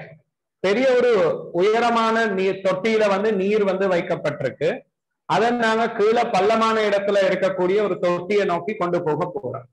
இதுக்காக நாங்க என்ன செய்ய போறோம்டா, ஒரு சைபன் முறை அப்படின்னு சொல்றதுமா ஒரு குழாய் ஒன்றை பயன்படுத்தி அந்த நீரை நாங்க கீழே கொண்டு வர போறோம். குழாயை பயன்படுத்தி இப்படி கொண்டு வர போறோம்.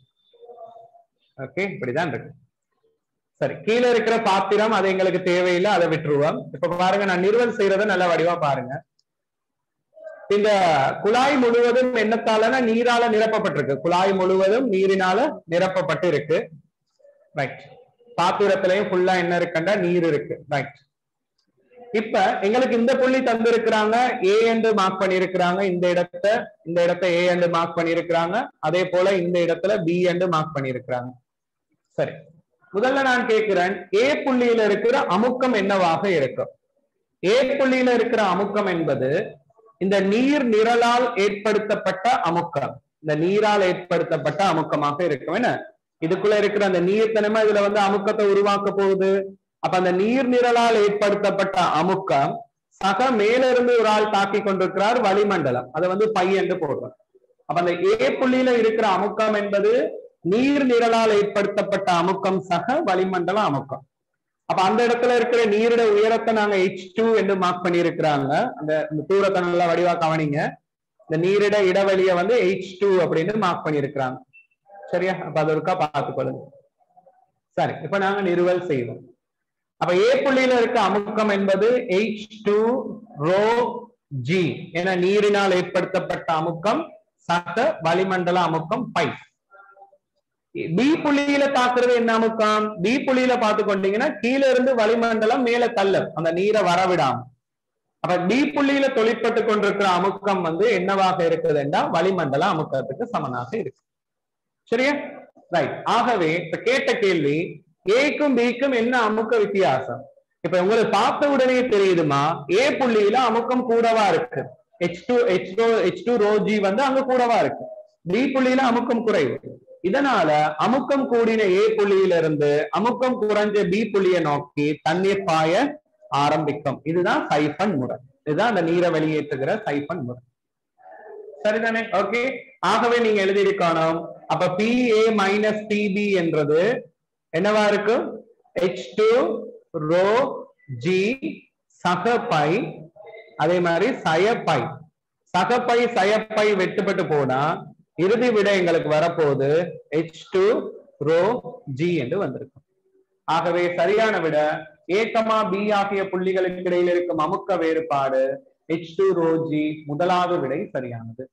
முதலாவது விட போட்டிருந்தா சரி போட்டுக் கொள்ளுங்க. ஒன்பதாவது கேள்வி. வேறுபாடுன்னு கேட்டாலும் கழிக்கணுமா? வேறுபாடுன்றது வித்தியாசம் என்றதும் ஒன்றுதானே. அப்போ வேறுபாடு அப்படின்னா என்ன? அந்த அமுக்க வேறுபாடு அப்படின்னா வித்தியாசம் தான். வித்தியாசத்தும் தான் அப்படி கேட்கிறாங்க. சரிதானே?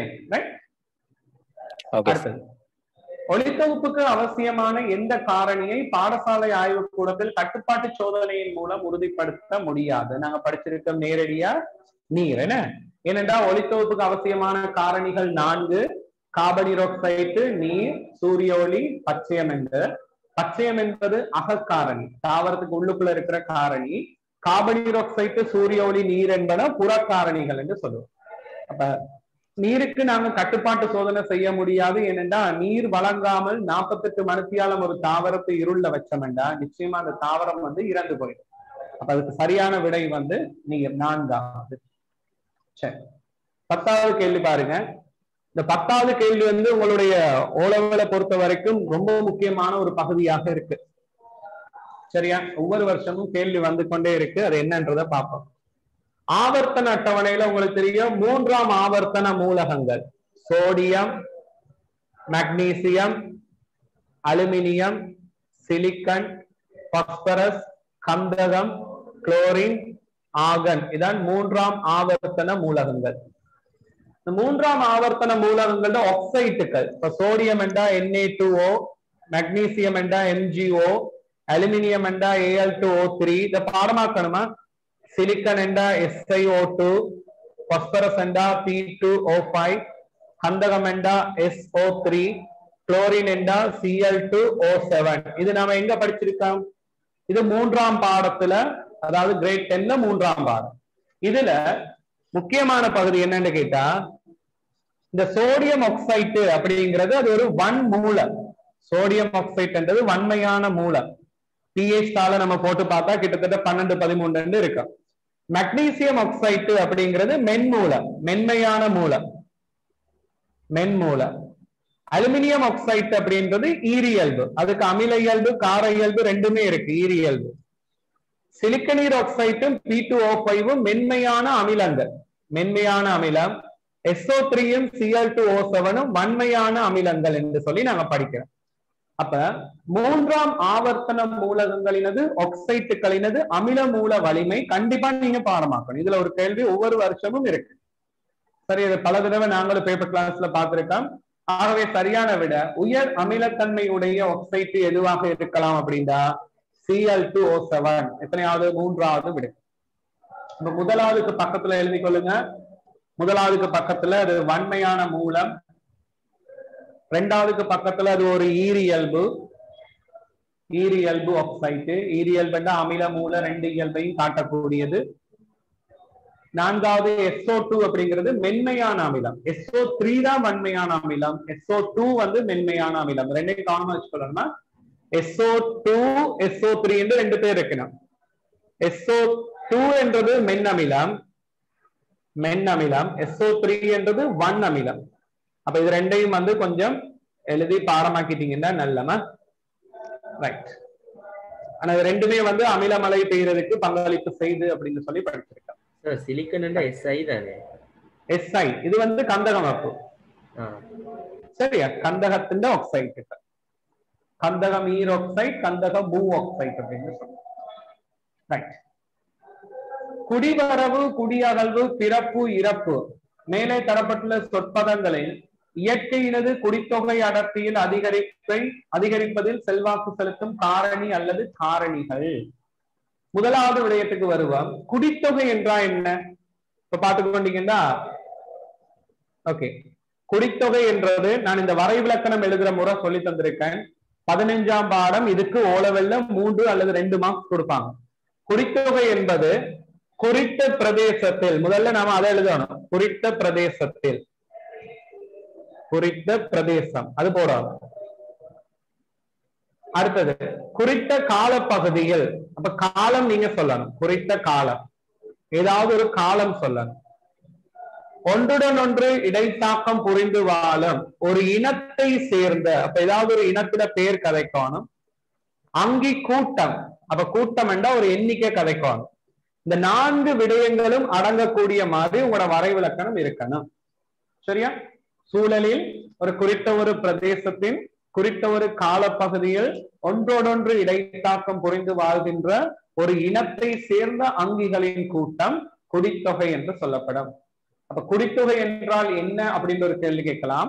குடித்தொகையினது இயல்புகளை கூறுக அப்படின்னா நீங்க சொல்லணும். அது ஒரு குறித்த பிரதேசத்தில் காணப்படும், குறித்த காலப்பகுதியில் காணப்படும், ஒரே இனத்தை சேர்ந்த அங்கிகள் கூட்டமாக இருக்கும். இதான் குடித்தொகையின் இயல்புகள். குடித்தொகைக்கு உதாரணம் தருக அப்படின்னா நாங்க இந்த 4 விடயங்களும் அடங்கக்கூடிய மாதிரி எழுதுவாங்க. அப்ப நாங்க கிளாஸ்ல படிச்ச ஞாபகம் இருக்கா? இப்ப 2004ஆம் ஆண்டு அமேசான் காடுகளில் காணப்பட்ட, அப்ப அமேசான் காடுகளில் காணப்பட்ட அனகொண்டா பாம்பு அல்லது பாம்பு, ரைட், பாம்புன்னு போடுவோம். அப்ப பாம்புகளின் எண்ணிக்கை ஒரு 4000 அப்படி போடலாம். அப்ப பாருங்க, குறித்த காலம் சொல்லியிருக்கேன், குறித்த இடம் சொல்லியிருக்கேன், ஒரு இனத்திட பேர் சொல்லியிருக்கேன், எண்ணிக்கை சொல்லியிருக்கேன். இந்த 4ம் எழுதும். இதுல எது மிஸ் ஆனாலும் உங்களுக்கு மார்க்ஸ் கிடையாது. அதுக்கு இல்லாத ஒன்றை போய் எழுதாதீங்க. எக்ஸாம்ல சில பேர் அப்படி எழுதிட்டு வருவாங்க. 2010ஆம் ஆண்டு அமெரிக்காவில் இருந்த டைனோசர்கள் 500. அமெரிக்காவில டைனோசரே இல்லைன்னு. அப்ப இல்லாத ஒன்றை போயிட்டு எக்ஸாம்ல எழுதக்கூடாது. ஓகே தானே? இப்ப நம்பர் உங்களுக்கு முழுமையா தெரியாட்டிலும் பரவாயில்ல, ஆனா அது பிராக்டிக்கலானதா இருக்கும். அப்ப அந்த காலம் சொல்லணும், இடம் சொல்லணும், அங்கீட பெயர் சொல்லணும், எண்ணிக்கை சொல்லணும். இந்த 4ஐயும் கவனமா எடுத்துக்கொண்டீங்கன்னா சரி.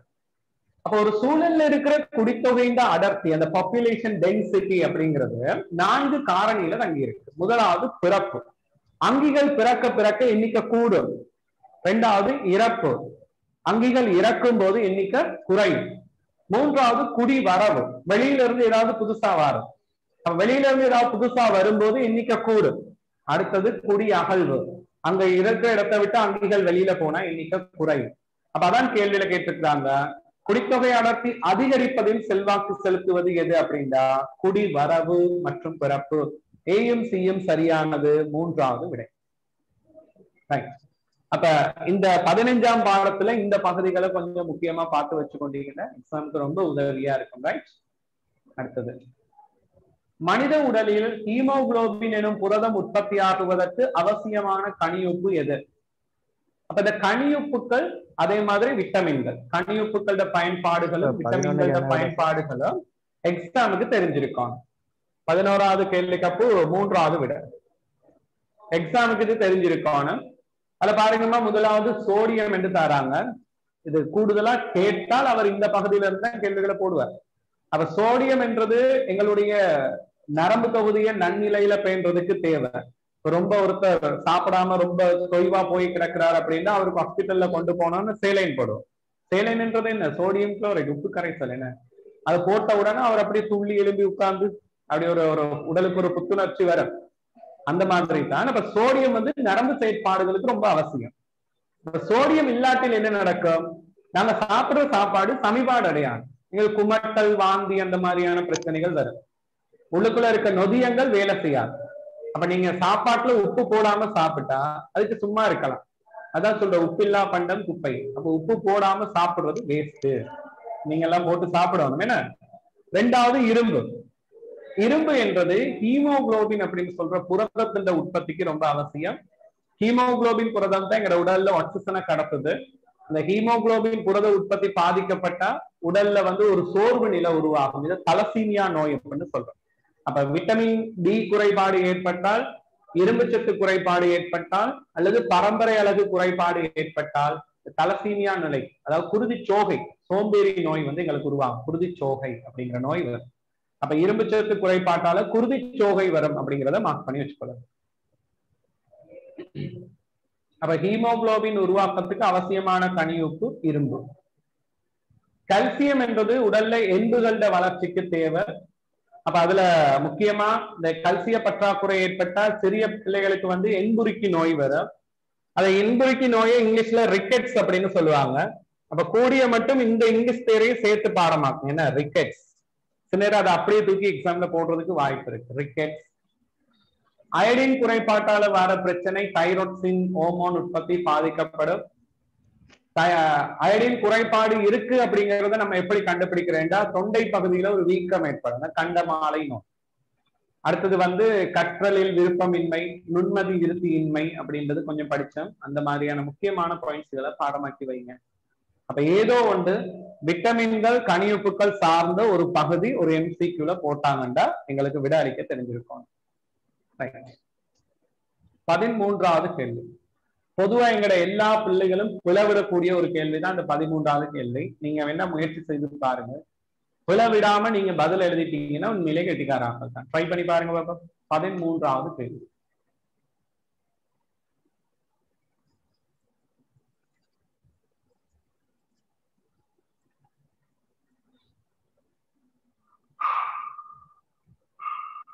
ட்ரை பண்ணுங்க பிள்ளைகள். இதுல பாத்துக்கொண்டீங்கன்னா 3 பொருட்கள் இருக்கு. M, 2M, 3M என்ற திணிவுகளை கொண்டதான். முதலாவது பொருள் மீது F என்ற விசையை வழங்குறோம். இரண்டாவது பொருளுக்கு 2F என்ற விசை வழங்குறோம். மூன்றாவது பொருளுக்கு 3F என்று விசை வழங்குறோம். முதலாவது பொருளோட ஆர்முடுகள் A1, இரண்டாவது பொருளோட ஆர்முடுகள் A2, மூன்றாவது பொருளோட ஆர்முடுகள் A3 என்று தந்திருக்கிறார். இது நியூட்டனின் 2ஆம் விதி சார்ந்த ஒரு வினா. நியூட்டன் 2ஆம் விதியில நியூட்டன் என்றவர் விசைகள் தொடர்பாக 3 விதிகளை உருவாக்கினார். என நியூட்டனின் 1ஆம் விதிக்கு நாங்க சொல்றது, விலையுள் விசையொன்று தாக்காத வரை ஓய்வில் உள்ள பொருட்கள் தொடர்ந்து ஓய்விலையும் இயங்கும் பொருட்கள் ஒரு சீரான வேகத்திலையும் இயங்கிக் கொண்டிருக்கும். நியூட்டனின் 1ஆம் விதி. புற விசை அப்படிங்கிறத விடாம விலையுள் விசை அல்லது சமநரவான விசை அப்படின்ற வார்த்தை யூஸ் பண்ணுங்க. ஒரு ஆள் விட போட்டுட்டாங்க, சரியான விட. சரியா? ரைட். அக்ஷிகார விட சரியானதா? அதே மாதிரி 2வது விடையில சொல்லப்படுற 2வது விதியில என்ன சொல்றாருன்னா, இயங்கும் பொருட்களில் ஏற்படுகின்ற ஆர்முடுகள் என்பது அந்த ஆர்முடுகளை ஏற்படுத்திய விசைக்கு, அவ்விலையுள் விசைக்கு நேர் விகித சமனாகவும் அவ்வார்முடுகள் அப்பொருளினது திணிவுக்கு நேர் மாறு விகித சமமாகவும் இருக்கும் அப்படின்னு சொல்றாரு. உண்மையா இதல்ல நியூட்டனின் 2ஆம் விதி, நாங்க அதை மாடிஃபை பண்ணி படிக்கிறோம். அப்ப இயங்கும் பொருட்களில் ஏற்படும் ஆர்முடுகள் பிரயோகிக்கப்பட்ட விசைக்கு நேர்விகித சமனாகவும் பொருட்களின் திணிவுக்கு நேர் மாறு விகித சமமாகவும் இருக்கும். அப்ப இந்த நேர்விகித சமனை சேர்த்து நாங்க ஒரு சமன்பாடை உருவாக்குறோம். அதுதான் பிள்ளைகள் ஆர்முடுகள் சமன் விசையின் கீழ் திணிவு. இதைத்தான் நாங்க கொஞ்ச நாளா எஃப் சமன் எம்ஏ அப்படின்னு எழுதி கொண்டிருந்தோம். இப்ப சில பேருக்கு சமன்பாடு தெரியும், அதுல எஃப் என்றது என்ன, எம் என்றது என்னன்னு தெரியாது. எஃப் என்றது விலையுள் விசை, ஞாபகம் வச்சுக்கொள்ளணும். எஃப் என்றது விலையுள் விசை, எம் என்றது திணிவு, ஏ என்றது ஆர்முடுகள். சரி, அப்ப நாம இதை இப்ப பிரயோகிச்சு பார்ப்போம். இங்க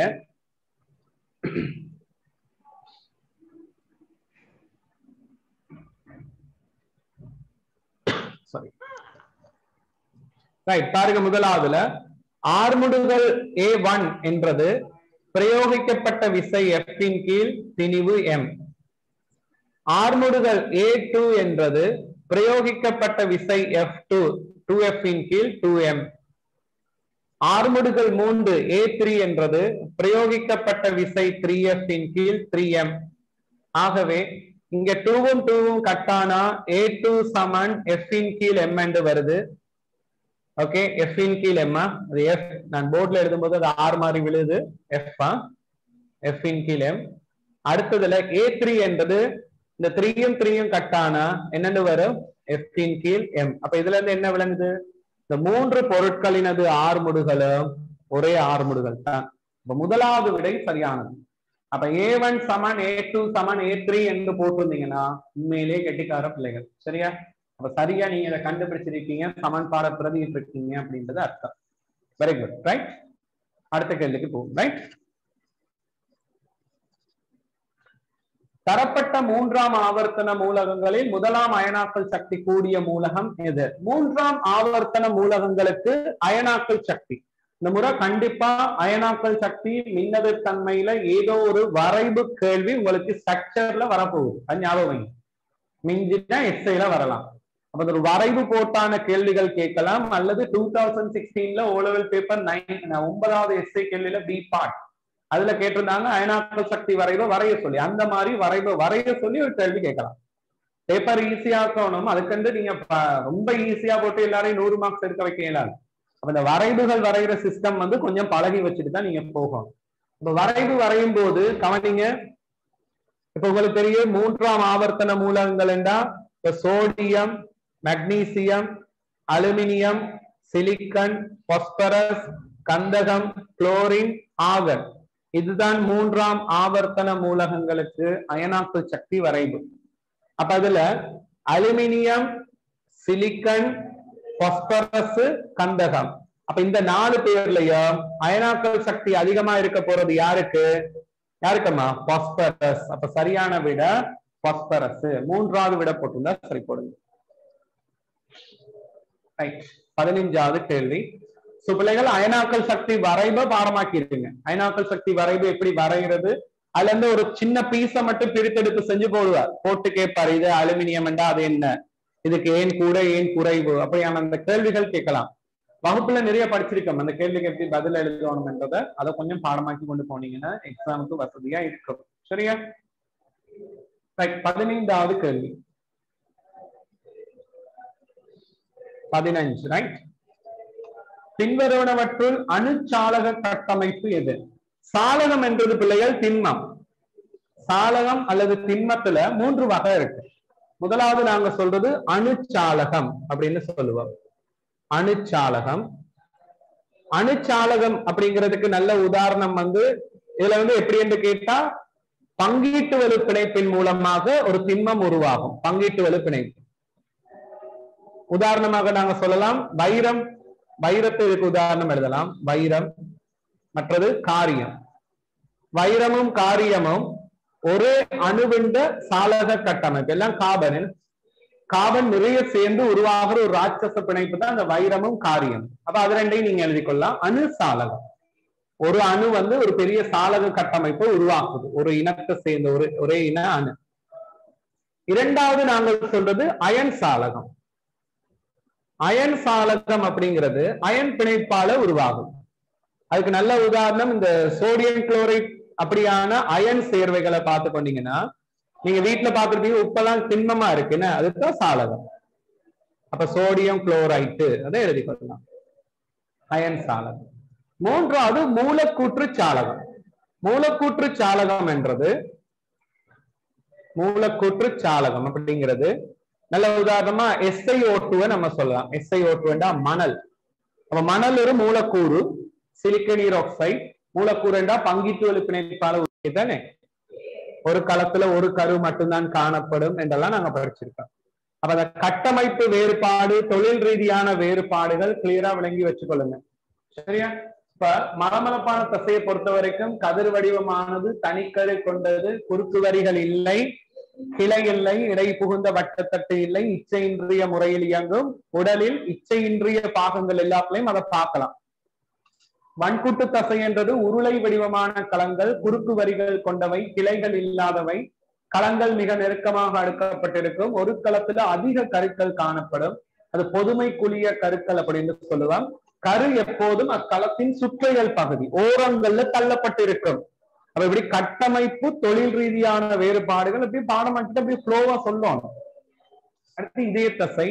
இதய தசைகள் என்பது இவை உருளை வடிவமான களங்கள், கிளைகள் கொண்டவை. ஒரு தசைக்கும் இன்னொரு தசைக்கும் இடையில கிளைகள் இருக்கும், இடை புகுந்த வட்டத்தட்டு இருக்கும், குறுக்கு வரிகள் காணப்படும், ஒரு களத்துல ஒரு கரு காணப்படும். இது இச்சையின்றிய முறையில் இயங்கும். கலைப்படைதல் அப்படின்னு சொல்லி பார்க்கும்போது மலமளப்பான தசை எளிதில் கலைப்படையாது, வன்கூட்டு தசை எளிதில் கலைப்படையும், இதய தசை ஒருபோதும் கலைப்படையாது.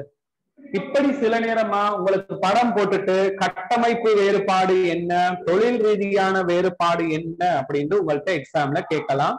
மிக மிக இலகுவான ஒரு பகுதி. அப்படியே உங்களுக்கு ஒரு பெரிய அட்டவணை தந்திருக்கா, அந்த அட்டவணையில இருக்கிற பகுதிகளை அப்படியே பார்த்துட்டு போங்க, எக்ஸாமுக்கு போதும். சரி, இப்ப சொல்லுங்க. வரி கொண்ட தசை அப்படின்றது இந்த ரெண்டு, வன்கூட்டு தசையும் இதய தசையும். அது எந்த உடல் அங்கத்தில் இருக்கு? இதய தசை என்பது இதயத்துல மட்டும்தான் இருக்கு. அப்ப இதயம் அப்படின்றது அவர் போடாதனால அதை கணக்கெடுத்தாங்க. அப்ப அவர் கேட்கறது வன்கூட்டு தசை. எங்களால எந்த இடத்தெல்லாம் கட்டுப்படுத்த முடியுமோ அங்கெல்லாம் வன்கூட்டு தசை இருக்கு. இப்ப கையை நாங்க மடிக்கலாம், அப்ப வன்கூட்டு தசை. முத்தலை தசை, இருதலை தசை என்று சொல்றோம். கால்ல இருக்கிறது வன்கூட்டு தசை, நாக்குல இருக்கிறது வன்கூட்டு தசை. சில பேர் கேட்பா, நாக்கு சார் வலுவழுப்பா இருக்கு, அப்ப வன்கூட்டு தசையா? அதுக்கும் வலுவழுப்பு தன்மைக்கும் அர்த்தம் கிடையாது. வன்கூட்டு தசை என்ன எங்களால கட்டுப்படுத்தக்கூடியதா இருக்கு.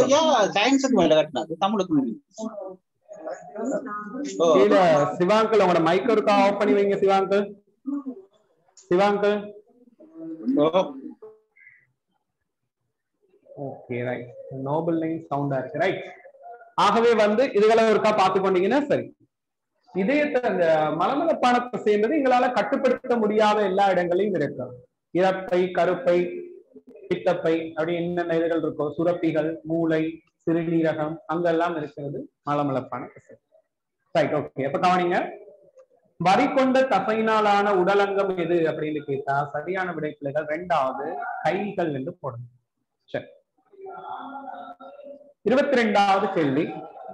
இந்த 22வது கேள்விமா 2018ஆம் ஆண்டு 2019ஆம் ஆண்டு ஓலெவல் பேப்பர்ல நாங்க பார்த்த சில வினாக்கள் தான் இது. புரோப்பேனுடைய தகன தாக்கம். தகனம் அப்படின்னு சொல்லும் போது ஹைட்ரோ கார்பன்களை தகனிக்கும் போது என்ன நடக்கும்? C3H8 அப்படிங்கிறது புரோப்பேன். தகனம் என்றால் அது ஆக்சிஜனோட சேர்ந்து தாக்கம் அடையுது. தாக்கமடையும் போது வார விளைவு, எந்த ஒரு ஹைட்ரோ கார்பன் தகனம் அடைஞ்சாலும் வார விளைவு கார்பனீர் ஆக்சைடு நீரும் தான்.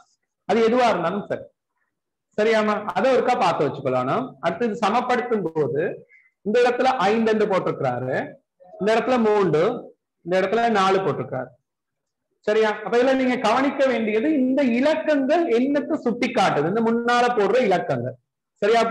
இந்த முன்னால போடுற இலக்கங்கள் என்னத்தை சுட்டி காட்டுதுண்டா மோல் விகிதத்தை சுட்டி காட்டுது. இது ஓலெவல் பேப்பர்ல பல தடவை நாங்க பார்த்திருக்கோம், மோல் விகிதம். அப்ப இந்த மோல் விகிதப்படி இதோட அர்த்தம் என்னன்னு கேட்டா, ஒரு மோல் அந்த புரோப்பேன் ஆனது 5 மோல் ஆக்சிஜனுடன் தாக்கத்தில் ஈடுபட்டு 3 மோல் கார்பனீர் ஆக்சைடு வாயுவையும் 4 மோல் நீரையும் உற்பத்தி செய்கின்றது. இதுதான் அந்த விளக்கம். சொன்ன விளங்கிச்சா? ஒரு மோல் புரோப்பேன் ஆனது 5 மோல் ஆக்சிஜனுடன் தாக்கத்தில் ஈடுபட்டு 3 மோல் கார்பனீர் ஆக்சைடும் 4 மோல் நீரும் உருவாகும். அப்ப ஒரு மோல் புரோப்பேன் தாக்கம் அடைய 5 மோல் ஆக்சிஜன் தேவைண்டா 5 மோல் புரோப்பேன் தாக்கம் அடைகிறதுக்கு எவ்வளவு ஆக்சிஜன் தேவைப்படும்? 1க்கு 5. அப்ப 5க்கு எவ்வளவு? 25. மனதால விட போடலாம்.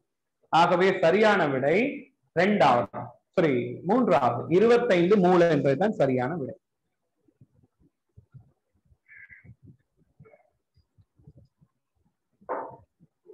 (25 மோல் என்றது சரியான விடை. சோ தயவு செஞ்சு இந்த தாக்கங்கள் எழுதும் போது சமப்படுத்தல் கண்டிப்பா செய்யுங்க. தாக்கம் சமப்படுத்தினா மட்டும்தான் உங்களுக்கான மார்க்ஸுகள் தரப்படும். சமப்படுத்தப்படாத ரசாயன தாக்கம் எழுதப்பட்டா புள்ளிகள் வழங்கப்படாது. ஞாபகம் வைங்க. பார்ட் மார்க்ஸ் எதுவுமே கிடையாது. அடுத்தது சமப்படுத்தல் ஏன் செய்யறோம் அப்படிங்கிறதுக்கான அந்த விளக்கம் தெரிஞ்சிருக்கோம். சும்மா கண்ட பாட்டுல நாங்க செய்யாம சமப்படுத்தல் செய்யும் நோக்கம் மூல் தொடர்பை கண்டுபிடிக்கிறதுக்கு அப்படிங்கிற அந்த விளக்கம் தெரிஞ்சிருந்தா பொருத்தமாக இருக்கும். சரி, ரைட்.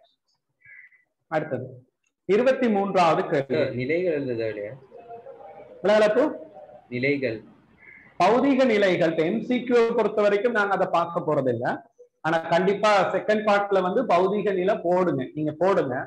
லாஸ்டா வந்த பேப்பர் 2019ல அவங்க பௌதிக நிலைகள் இல்லாவிட்டாலும் புள்ளி வழங்கு கண்டு கொடுத்தாங்க. பட் இந்த முறை மார்க்கிங் கொஞ்சம் ஸ்ட்ரிக்ட் ஆக்குறதுக்கு வாய்ப்பு இருக்கு. கேள்வி இலகுவாக்குனா மார்க்கிங் ஸ்ட்ரிக்ட் ஆகும் தானே. இப்போ மார்க்கிங் கொஞ்சம் இறுக்கி பிடிச்சாதான் ஏ எடுக்கிற பிள்ளைய கொஞ்சம் தட்டலாம் பிக்கு. ஏன்னா எல்லாரும் ஏ எடுக்கிற மாதிரி பேப்பர் வரும்போது எல்லாரும் ஏ எடுத்தா பேப்பருக்கு ஸ்டாண்டர்ட் இல்லாம பெருமையான. அதனால மார்க்கிங் கொஞ்சம் ஸ்ட்ரிக்டா வரும்போது இந்த பௌதிக நிலைகள் எல்லாம் கூட பார்ப்பாங்க. அப்ப நீங்க எழுதும் போது எல்லாத்தையும் பெர்ஃபெக்டா செய்யுங்க. ஸ்கீம் அவர் எப்படி கொடுக்குறாரோ அது பிரச்சனை இல்லை. நான் எழுதும் போது சமப்படுத்துவேன், நான் எழுதும் போது கேபிட்டல் சிம்பிள் சரியா போடுவேன், நான் எழுதும் போது பௌதிக நிலை போடுவேன். நீங்க செய்யற வேலையெல்லாம் சரியா செய்யுங்க. ஓகே தானே? ஸ்கீம் எப்படி வருதுங்கிறத அது பிறகு பார்த்துக்கொள்ளும். சரியா? ரைட். அடுத்தது ஒளி அலைகள் அப்படின்னு சொல்லும் போது உங்களுக்கு தெரியும் அலைகள் ரெண்டு வகை, மின்காந்த அலை மற்றது பொறிமுறை அலை. பொறிமுறை அலை என்பது கடத்தப்படுவதற்கு கட்டாயம் ஊடகம் அவசியம். மின்காந்த அலைகள் கடத்தப்படுவதற்கு ஊடகம் அவசியம் இல்லை. அப்ப இந்த பொறிமுறை அலைகள்ல மேலும் ரெண்டு வகை இருக்கு. அப்ப அதாவது அலை வந்து ஊடகத்தின் ஊடாக செல்லும் போது ஊடகத்துல இருக்கிற துணிக்கைகள் அலைக்கு செங்குத்தான திசையில் அதிர்ந்தால், அலை போற திசைக்கு செங்குத்தான திசையில துணிக்கைகள் எல்லாம் அசையுமாக இருந்தா இதை நாம குறுக்கலை என்று சொல்றோம். அலை செல்லும் திசைக்கு சமாந்திரமாக அதாவது முன் பின்னாக துணிக்கைகள் அதிருமாக இருந்தா அதை நாங்க நெட்டாங்கலை என்று சொல்றோம். அப்ப ஒளி ஒரு நெட்டாங்கலை. அப்ப நெட்டாங்கலைகள்ல என்ன வரும்? நெருக்கம், ஐதாக்கம், பிறகு நெருக்கம், பிறகு ஐதாக்கம். இப்படித்தான் இந்த அலைகள் போகும். நெருக்கம், ஐதாக்கம், நெருக்கம், ஐதாக்கம் என்று வரும்.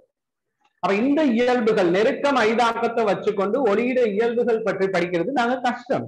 ஏன்னா இதுல நுணுக்கமா எதையுமே பார்க்க முடியாம இருக்கு. அப்ப அதால நாங்க என்ன பண்ண போறோம்டா, இந்த நெட்டாங்கு அலை இந்த வடிவத்துக்கு ஒத்த குறுக்கலையை உருவாக்க போறோம்.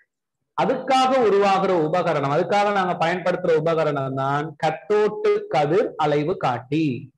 கத்தோட்டு கதிர் அலைவு காட்டி.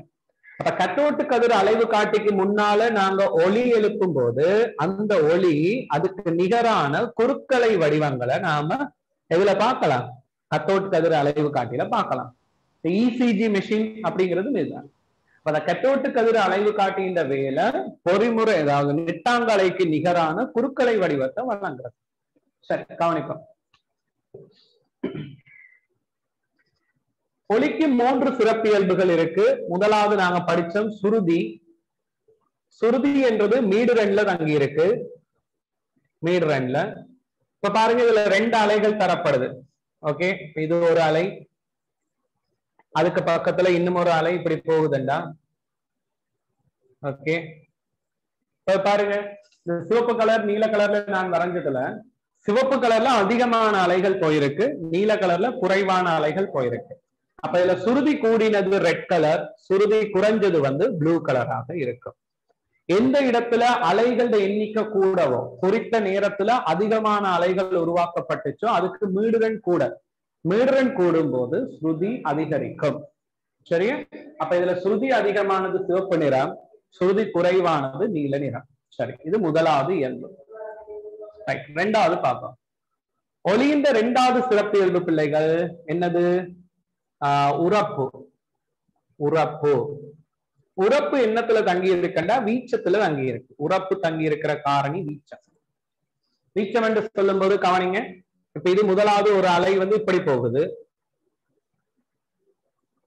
அதுக்கு பக்கத்துல 2வது இன்னும் ஒரு அலை இப்படி போகுது, இப்படி போகுதுன்னு வச்சுக்கொள்ளுங்க. இப்ப பாருங்க, சிவப்பு நிறம் இந்த கருப்பு நிறத்துல கருப்பு நிற அலைக்கு உயரம் அதிகமாக இருக்கு. இந்த உயரம் தான் வீச்சம். என்ன அப்ப வீச்சம் யாருக்கு கூடவாக இருக்கோ அவருக்கு உரப்பு அதிகம் என்று சொல்றோம். அப்ப உரப்பு அதிகமா இருக்குது கருப்பு நிறம். மூன்றாவது காரணி பண்பு. பண்பு என்பது அலை வடிவத்துல தங்கும். அலை வடிவம். அலை வடிவம் என்று சொல்லும் போது சில நேரம் அலைகள் இப்படி போகும், சில நேரம் அதே அலைகள் இப்படியும் போகும். அப்ப இந்த அலைகளோட வடிவம் மாறும்போது மாறுற காரணியத்தான் நாங்க பண்பு அப்படின்னு சொல்றோம். அந்த வகையில இந்த ஏயும் பியையும் எடுத்து பாருங்கம்மா. ஏயும் பியும் நீங்க பாத்தீங்கன்னா ஏ வந்து இப்ப நல்ல உயரமா அப்படி போகுது, பி வந்து என்ன செய்யுது அதே அளவு தான், ஆனா இப்படி போகும், இப்படி போயிருக்கு. அப்ப ஏயும் பியும் ஒரே வடிவத்துல இருக்கனால பண்பு என்னவா இருக்கும்? சமன். ஏன்னா ஒரே வடிவம். ஏலையும் பிலையும் எண்ணிக்கை சமனா இருக்கு. எண்ணி பாருங்க, அலைகளுடைய எண்ணிக்கை சமன் அப்படின்னா சுருதி சமனா இருக்கு. ஆனா இந்த வெளியில இருக்கக்கூடிய ஏ என்ற அலை, வெளியில தானே ஏ இருக்கு, எஸ், ஏ வந்து உயரம் கூட, பிக்கு வந்து உயரம் குறைவண்டா. அப்ப ஏக்கு பிழைகள் வீச்சம் அதிகம், பிக்கு வீச்சம் வந்து குறைவு. வீச்சம் என்பது உரப்பு. அப்ப உரப்பு கூடினவர் ஏ, உரப்பு குறைஞ்சவர் பி. இவ்வளவுதான் நம்ம தெரிஞ்சுக்கிறோம். சரியா? அப்ப என்ன விட சரியானது? மூன்றாவது விடை. ரெண்டு அலைகள் எனது சுருதிகளும் சமமாக உள்ளன. மூன்றாவது விட போட்டிருந்தா சரி போடுங்க. 23வது கேள்விக்கு மூன்றாவது விடை. ரைட்? எது டவுட் இருந்தா நீங்க கீழே ஒரு மெசேஜ் போடுங்க, நான் விளங்கப்படுத்தலாமா? டவுட் இருந்தா. நீர்க்கரைசல் நிலையில் கூட்டல் பிரிகை அடையாத மூலக்கூறுகளை கொண்டிருக்கும் பங்கிட்டு வழிச்சேர்வை எது? இது வந்து இந்த அமிலம் மூலம் உப்பு அப்படிங்கிற பாடத்துல நாங்க படிச்சது. ஓலவெல பொறுத்த வரைக்கும் லாஸ்டா வந்த 4 வருஷ பேப்பர்லயும் இந்த கேள்வி இருக்கு, கூட்டப்பிரிகை அடைகிறது. இப்ப அமிலங்கள்ல 2 வகை. போன வருஷம் எஸ்ஐ பகுதியில வந்தது. 7வது எஸ்ஐ கேள்வியில ஏ பார்ட் பி பார்ட்ல வந்தது. அமிலம் என்றால் வண்ணமிலம் என்றால் என்ன, மென்னமிலம் என்றால் என்னன்னு வரைவிலக்கணம் எழுத சொல்லியே கேட்டிருந்தாங்க. அப்ப இதுல அமிலத்துல 2 வகை. ஒன்று நாங்க சொல்றது வண்ணமிலம். வண்ணமிலங்கள்ல 3 உதாரணம்: HCl, H2SO4, மற்றது HNO3. HCl என்றது ஹைட்ரோகுளோரிக் அமிலம், H2SO4 சல்பூரிக் அமிலம், HNO3 என்றது நைட்ரிக் அமிலம். இதுல ஹைட்ரோகுளோரிக் அமிலத்தை நாங்க நீரில இடும்போது அது என்ன செய்யும்? H+ ஆகவும் Cl- ஆகவும் முற்றாக பிரிகை அடையும். 100% பிரிஞ்சிடும். அப்ப நாங்க தண்ணீர்ல போட்டதுக்கு பிறகு HCl என்ற வடிவம் அங்க இருக்குமா அப்படின்னு பார்த்தா இருக்காது, அது முழுமையா பிரிஞ்சிடும். அப்ப யாதேனும் ஒரு பதார்த்தம் நீர்க்கரைசலில் இடும்போது, நீருக்குள் இடும்போது முழுமையாக அயனாக்கம் அடைந்து H+ அயன்களை விடுவிக்குமாக இருந்தால் அதுக்கு நாங்க சொல்ற பேர் என்னது? வண்ணமிலம். H+ அயன்களை விடுவிச்சால் அது அமிலம், அது முற்றாக அயனாக்கம் அடைந்து H+ அயன்களை விடுவிச்சா அது வண்ணமிலம். அந்த வகையில இதுல 3 வண்ணமிலங்கள். இப்ப சல்பூரிக் அமிலத்தை நீங்க நீர்ல போட்டீங்கன்னா H+ ஆகவும் SO4 2- ஆகவும் பிரியும். நைட்ரிக் அமிலத்தை போட்டோம்னா H+ ஆகவும் NO3- ஆகவும் பிரியும். இதுதான் அந்த கூட்டப்பிரிகை அடைகிற முறைகள். இதே வந்து நீங்க அசெப்டிக் அமிலத்தை போட்டு பாருங்க. அசெப்டிக் அமிலம் என்பது CH3COOH. இதை நாங்க நீர்ல இட்டா இது H+ ஆகவும் CH3COO- ஆகவும் பிரியும். ஆனா நீங்க 100 மூலக்கூறுகள் போடும்போது ஒரு 50 மூலக்கூறுகள் இப்படி பிரிஞ்சு போறதுக்கு சான்ஸ் இருக்கு. கொஞ்சம் பிரியாமல் பேலன்ஸ் ஆகவும் இருக்கும். அப்ப நீர்க்கரைசலில் யாதேனும் ஒரு பதார்த்தம் பகுதி அளவில் அயனாக்கம் அடையுது, கொஞ்சம் பிரியுது கொஞ்சம் பிரியல, பகுதி அளவில் அயனாக்கம் அடைந்தால் அதுக்கு அயனாக்கம் அடைந்து H+ அயன்களை விடுவிச்சா அதுக்கு நாங்க சொல்ற பேர் மென்னமிலம். அப்ப வண்ணமிலம் என்பது முற்றாக அயனாக்கம் அடைந்து H+ அயன்களை விடுவிக்கும். மென்னமிலம் என்பது பகுதியாக அயனாக்கம் அடைந்து H+ அயன்களை விடுவிக்கும். அப்ப கேட்ட கேள்வி, தரப்பட்டுள்ள நீர்க்கரைசல் நிலையில் கூட்டல் பிரிகை அடையாத மூலக்கூறுகளை கொண்டிருக்கக்கூடிய பங்கீட்டு வலு சேர்வை எது அப்படின்னு கேட்டிருக்காங்க. அப்ப சரியான விடை வந்து 4வது அசெப்டிக் அமிலம். அதுலதான் கொஞ்சம் பிரிஞ்சிருக்கும் கொஞ்சம் பிரியாமல். பக்கத்துல எழுதி கொள்ளுங்க, அது ஒரு மென்னமிலம் அப்படின்னு.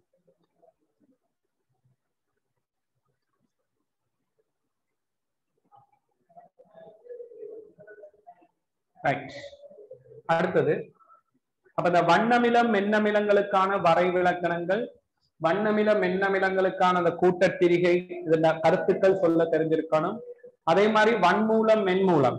வன்மூலம் என்பது நீர்க்கரைசல், வன்காரம் என்று சொல்லுவீங்க. நீர்க்கரைசல் நிலையில் முற்றாக அயனாக்கம் அடைந்து OH மைனஸ் அயன்களை விடுவித்தால் அது வன்காரம் என்றும், பகுதி அளவில் அயனாக்கம் அடைந்து OH மைனஸ் அயன்களை விடுவித்தால் அது மென்காரம் என்றும் சொல்லப்படும். அப்ப இப்படியான கேள்விகள் உங்களுக்கு எக்ஸாம்ல வரலாம்.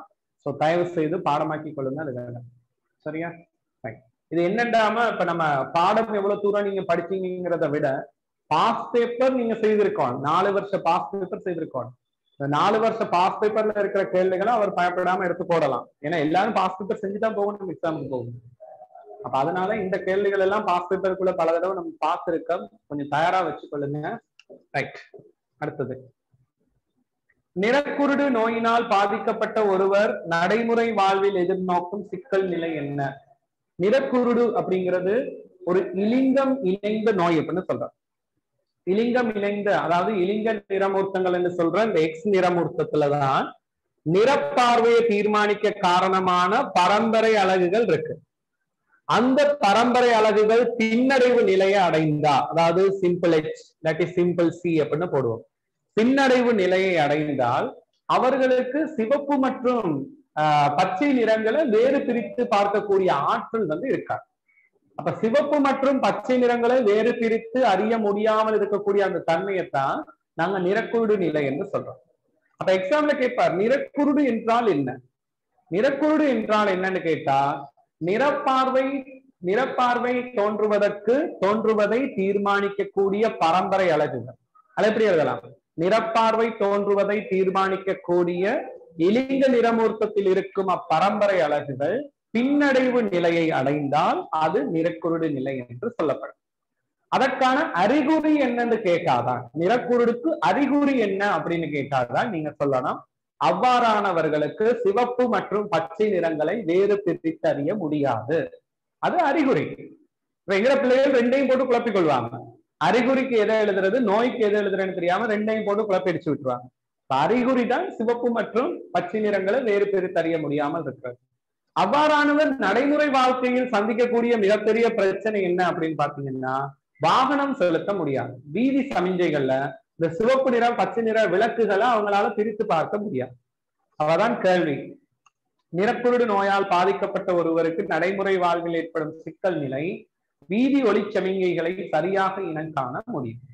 இந்த வருஷம் நல்ல ஞாபகம் வைங்க, மெண்டலின் விதி சார்ந்த கேள்விகள்ல உங்களுக்கு ஹீமோபீலியா அப்படின்னா அந்த குருதி உரையா நோய், அதுல ஒரு கேள்வி வரலாம். அப்படி இல்லாட்டி நிறக்குருடுல ஒரு கேள்வி வரலாம்.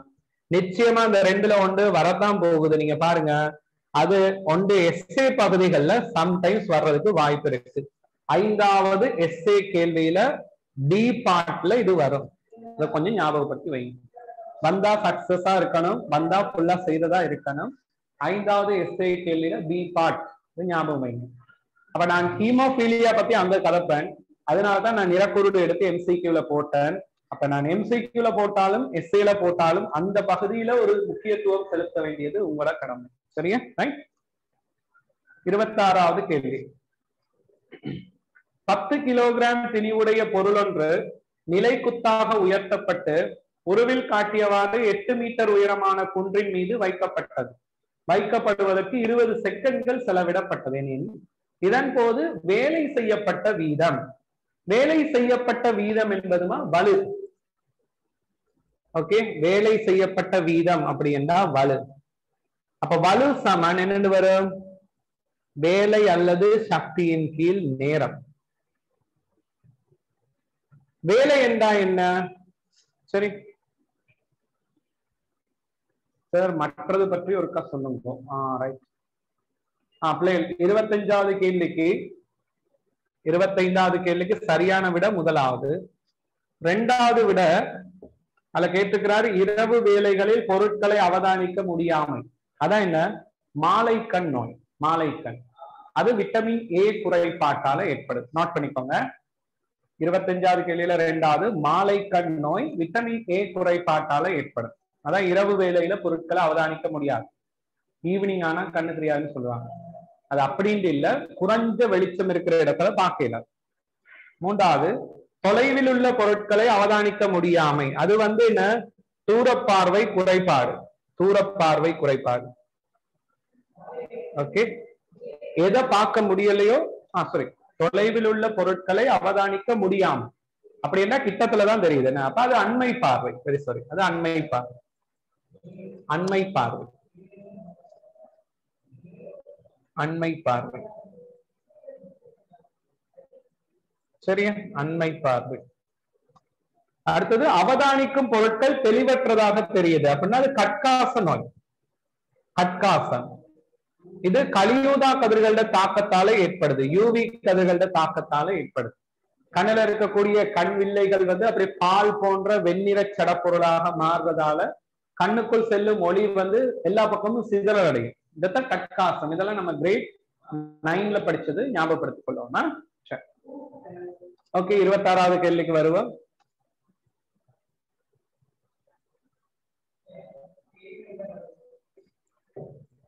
இருபத்தாறாவது கேள்வி, வேலை செய்யப்பட்ட வீதத்தை காண்க அப்படின்னா, வேலை செய்யப்பட்ட வீதம் என்றதுனா வலு.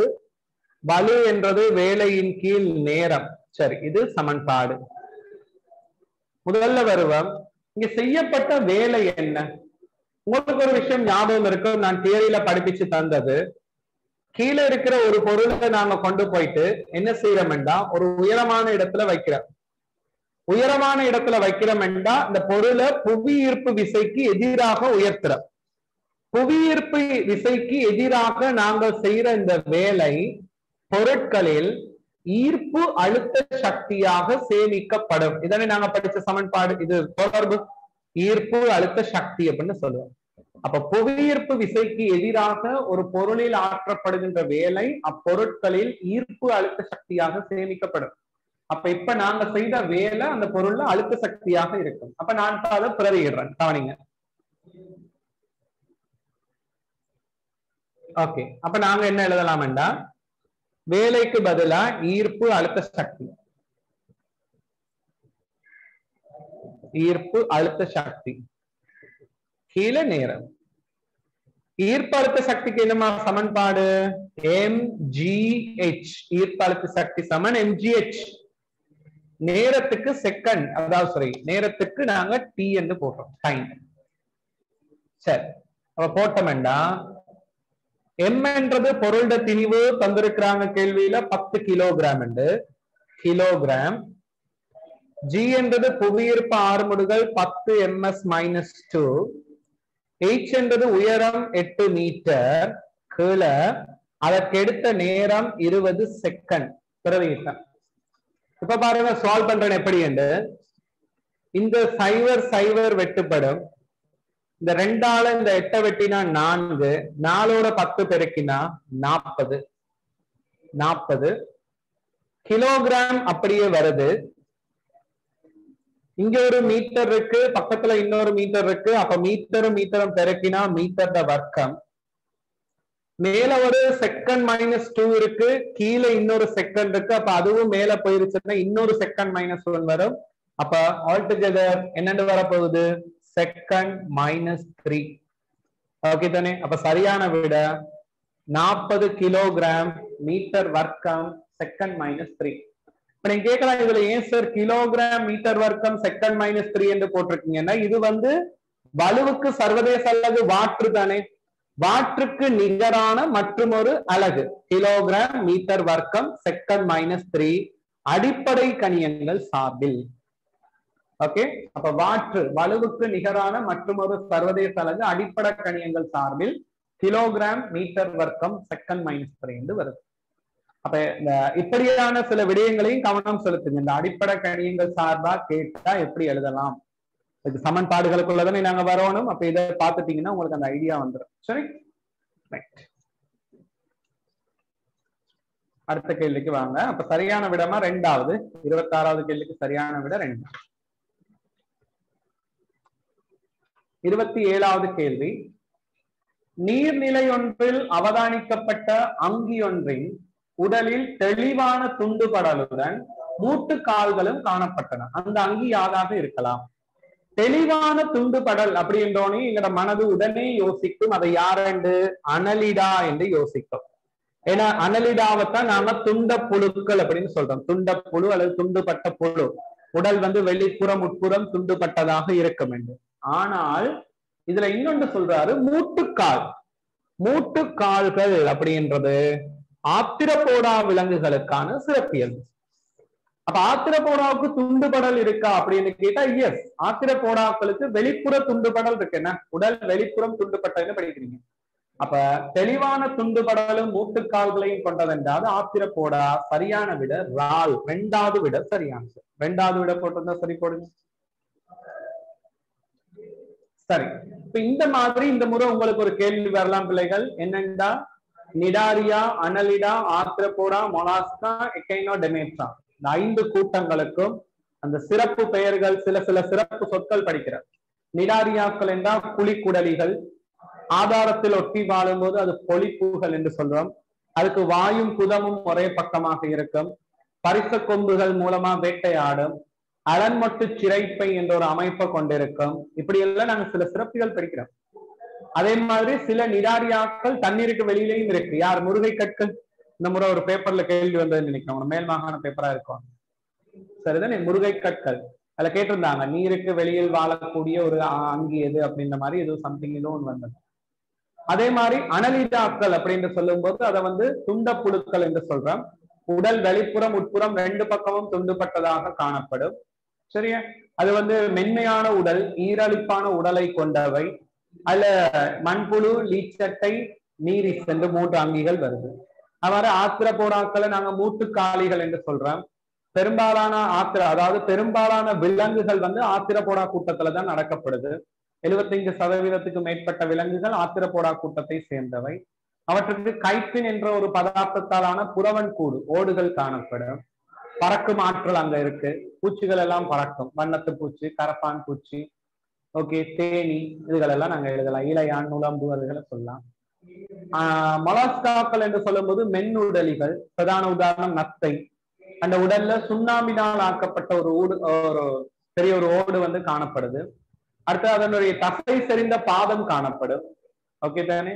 மென்மூடி குழி அப்படிங்கிற ஒரு பதார்த்தத்துல இருந்து அந்த ஓடுகள் எல்லாம் சுரக்கப்படுது அப்படின்லாம் கணக்க படிக்கிறேன். எக்கைனோடெர்மேட்டாக்கள் என்பது யாவும் கடல் வாழ்க்கை. 100% கடல்ல வாழக்கூடிய கூட்டம் எக்கைனோடெர்மேட்டாக்கள். முள்ளந்தண்டு உள்ள விலங்குகளுக்கு மிக நெருக்கமான தொடர்பை காட்டக்கூடியது எக்கைனோடெர்மேட்டாக்கள். இப்படியான சில சொற்பதங்களை போட்டு உங்களுடைய ஸ்ட்ரக்சர்ல அல்லது எம்சிக்யூல அதற்கான ஒரு உதாரணத்தை செலக்ட் பண்ண சொல்லி கேட்கலாம். அப்ப இந்த மாதிரியான ஒரு ஃபார்மட்டை படிச்சு தயாரா வச்சுக்கொள்ள வேண்டியது உங்களுக்கு. அப்ப நான் சொன்ன அந்த முக்கியமான பாயிண்ட்கள் எல்லாம் மார்க் பண்ணி கொள்ளுங்க. இந்த ஃபார்மட்ல தான் ஒரு கேள்வி வரலாம். இந்த ஃபார்மட் எம்சிக்யூல வந்தா 1 மார்க்ஸ், இதே ஸ்ட்ரக்சர்ல வந்தா 4 மார்க்ஸ் வரும். ஓகே தானே? ஞாபகப்படுத்துங்க. 3வது நீர்பாம்பு. நீர்பாம்பு என்பது ஊர்வன கூட்டத்தை சேர்ந்தது. ஊர்வன. திலாப்பியா என்பது மீன்கள், மீன் கூட்டத்தை சேர்ந்தது. இப்ப சரியான விட 27க்கு 2வது விட. ரைட். 28 ரசாயன தாக்கம் ஒன்றின் தாக்க வீதத்தில் செல்வாக்கு செலுத்தும் காரணிகளை கண்டறிவதற்கு அருகில் காட்டப்பட்டுள்ள பரிசோதனை அமைப்பு தயார் செய்யப்பட்டது. எந்த காரணியை கண்டுபிடிக்கிறதுன்னு கேட்கிறாங்க. ரசாயன தாக்கத்தின் தாக்க வீதம் அப்படின்றது 4 காரணிகள்ல தங்குது. ஒன்று வந்து தாக்கிகளுடைய மேற்பரப்பளவு, தாக்கிகளின் மேற்பரப்பளவு. அப்ப உங்களுக்கு தெரியும், மேற்பரப்பளவு அதிகரிக்கும் போது தாக்கி மூலக்கூறுகளுக்கு இடையிலான மோதுகை அதிகரிக்கும். இந்த மோதுகை என்ற சொல் கண்டிப்பா வரணும். செகண்ட் பார்ட்ல எழுத சொல்லி கேட்பாங்க. மேற்பரப்பளவு அதிகரிக்கும் போது ஏன் தாக்க வீதம் அதிகரிக்குது? மேற்பரப்பளவு அதிகரித்தால் தாக்கி மூலக்கூறுகளுக்கு இடையில இருக்கிற மோதுக கூடும். மோதுக கூடுறதால பிள்ளைகள் தாக்க வீதம் கூடும் அப்படின்னு சொல்லி படிச்சிருக்கோம். 2வது வெப்பநிலை. வெப்பநிலை அதிகரிக்கும் போது அந்த தாக்கி மூலக்கூறுகளோட இயக்க சக்தி அதிகரிக்கும். வேகமா இயங்க தொடங்கும். இயக்க சக்தி அதிகரிக்கிறதுனால அதுகளுக்கு இடையிலான மோதுகை கூடும். மோதுகை அதிகரிக்கும். மோதுகை கூடினா ஆட்டோமேட்டிக்கா தாக்க வீதம் கூடும். ஓகே தானே? 3வது செறிவு. செறிவு அதிகரிக்கும் போது 3வது காரணி செறிவா? செறிவு அதிகரிக்கும் போது தாக்கி மூலக்கூறுகளுக்கு இடையிலான நெருக்கம் கூடும், நெருக்கம் கூடுறதால மோதுகை கூடும், மோதுகை கூடுறதால தாக்க வீதம் கூடும். நான்காவது காரணி ஊக்கி. ஊக்கிகள் என்பது எப்போதும் தாக்கிகளுக்கு இடையிலான மோதுகையை கூட்டும், தாக்கிகளுக்கு இடையிலான மோதுகையை கூட்டும், இதனால தாக்க வீதம் கூடும். அப்ப இதுல எதை பற்றி விளங்கப்படுத்த சொன்னாலும் மோதுகை என்ற வசனத்தை வந்துதான் நீங்க விடைக்கு போகணும். தாக்கிகளுக்கு இடையிலான மோதுகை, அதை கதைங்க ஸ்ட்ரக்சர்ல அல்லது எஸ்ஐல வந்தா இப்படித்தான் நீங்க எழுதணும். சரி, கேள்வி இதுல பாத்துக்கொண்டீங்கன்னா ரெண்டுலையும் அமிலங்கள் சம அளவுல சம செறிவுல போட்டிருக்காங்க. முதலாவதுல சோடியம் நாகம் துண்டு போட்டிருக்காங்க, ரெண்டாவதுல நாகத்தூள் போட்டிருக்காங்க. அப்ப முதலாவதை விட ரெண்டாவதுல தாக்க வீதம் அதிகமாக இருக்கும். அதுக்கு காரணம் மேற்பரப்பளவு. இப்ப சரியான விடை 28வது கேள்விக்கு பொருத்தமான விடை பிள்ளைகள் ரெண்டாவது விடையை போட்டுக்கோம். ரைட்.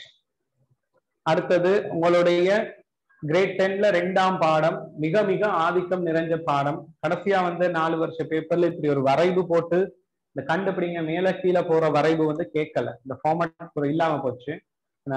படித்திறன் கண்டு அப்படிதான் கொண்டு போறாங்க. சோ இந்த முறையில இப்படியான ஒரு கேள்வியை இறக்கி விடுறதுக்கு வாய்ப்பு இருக்கு.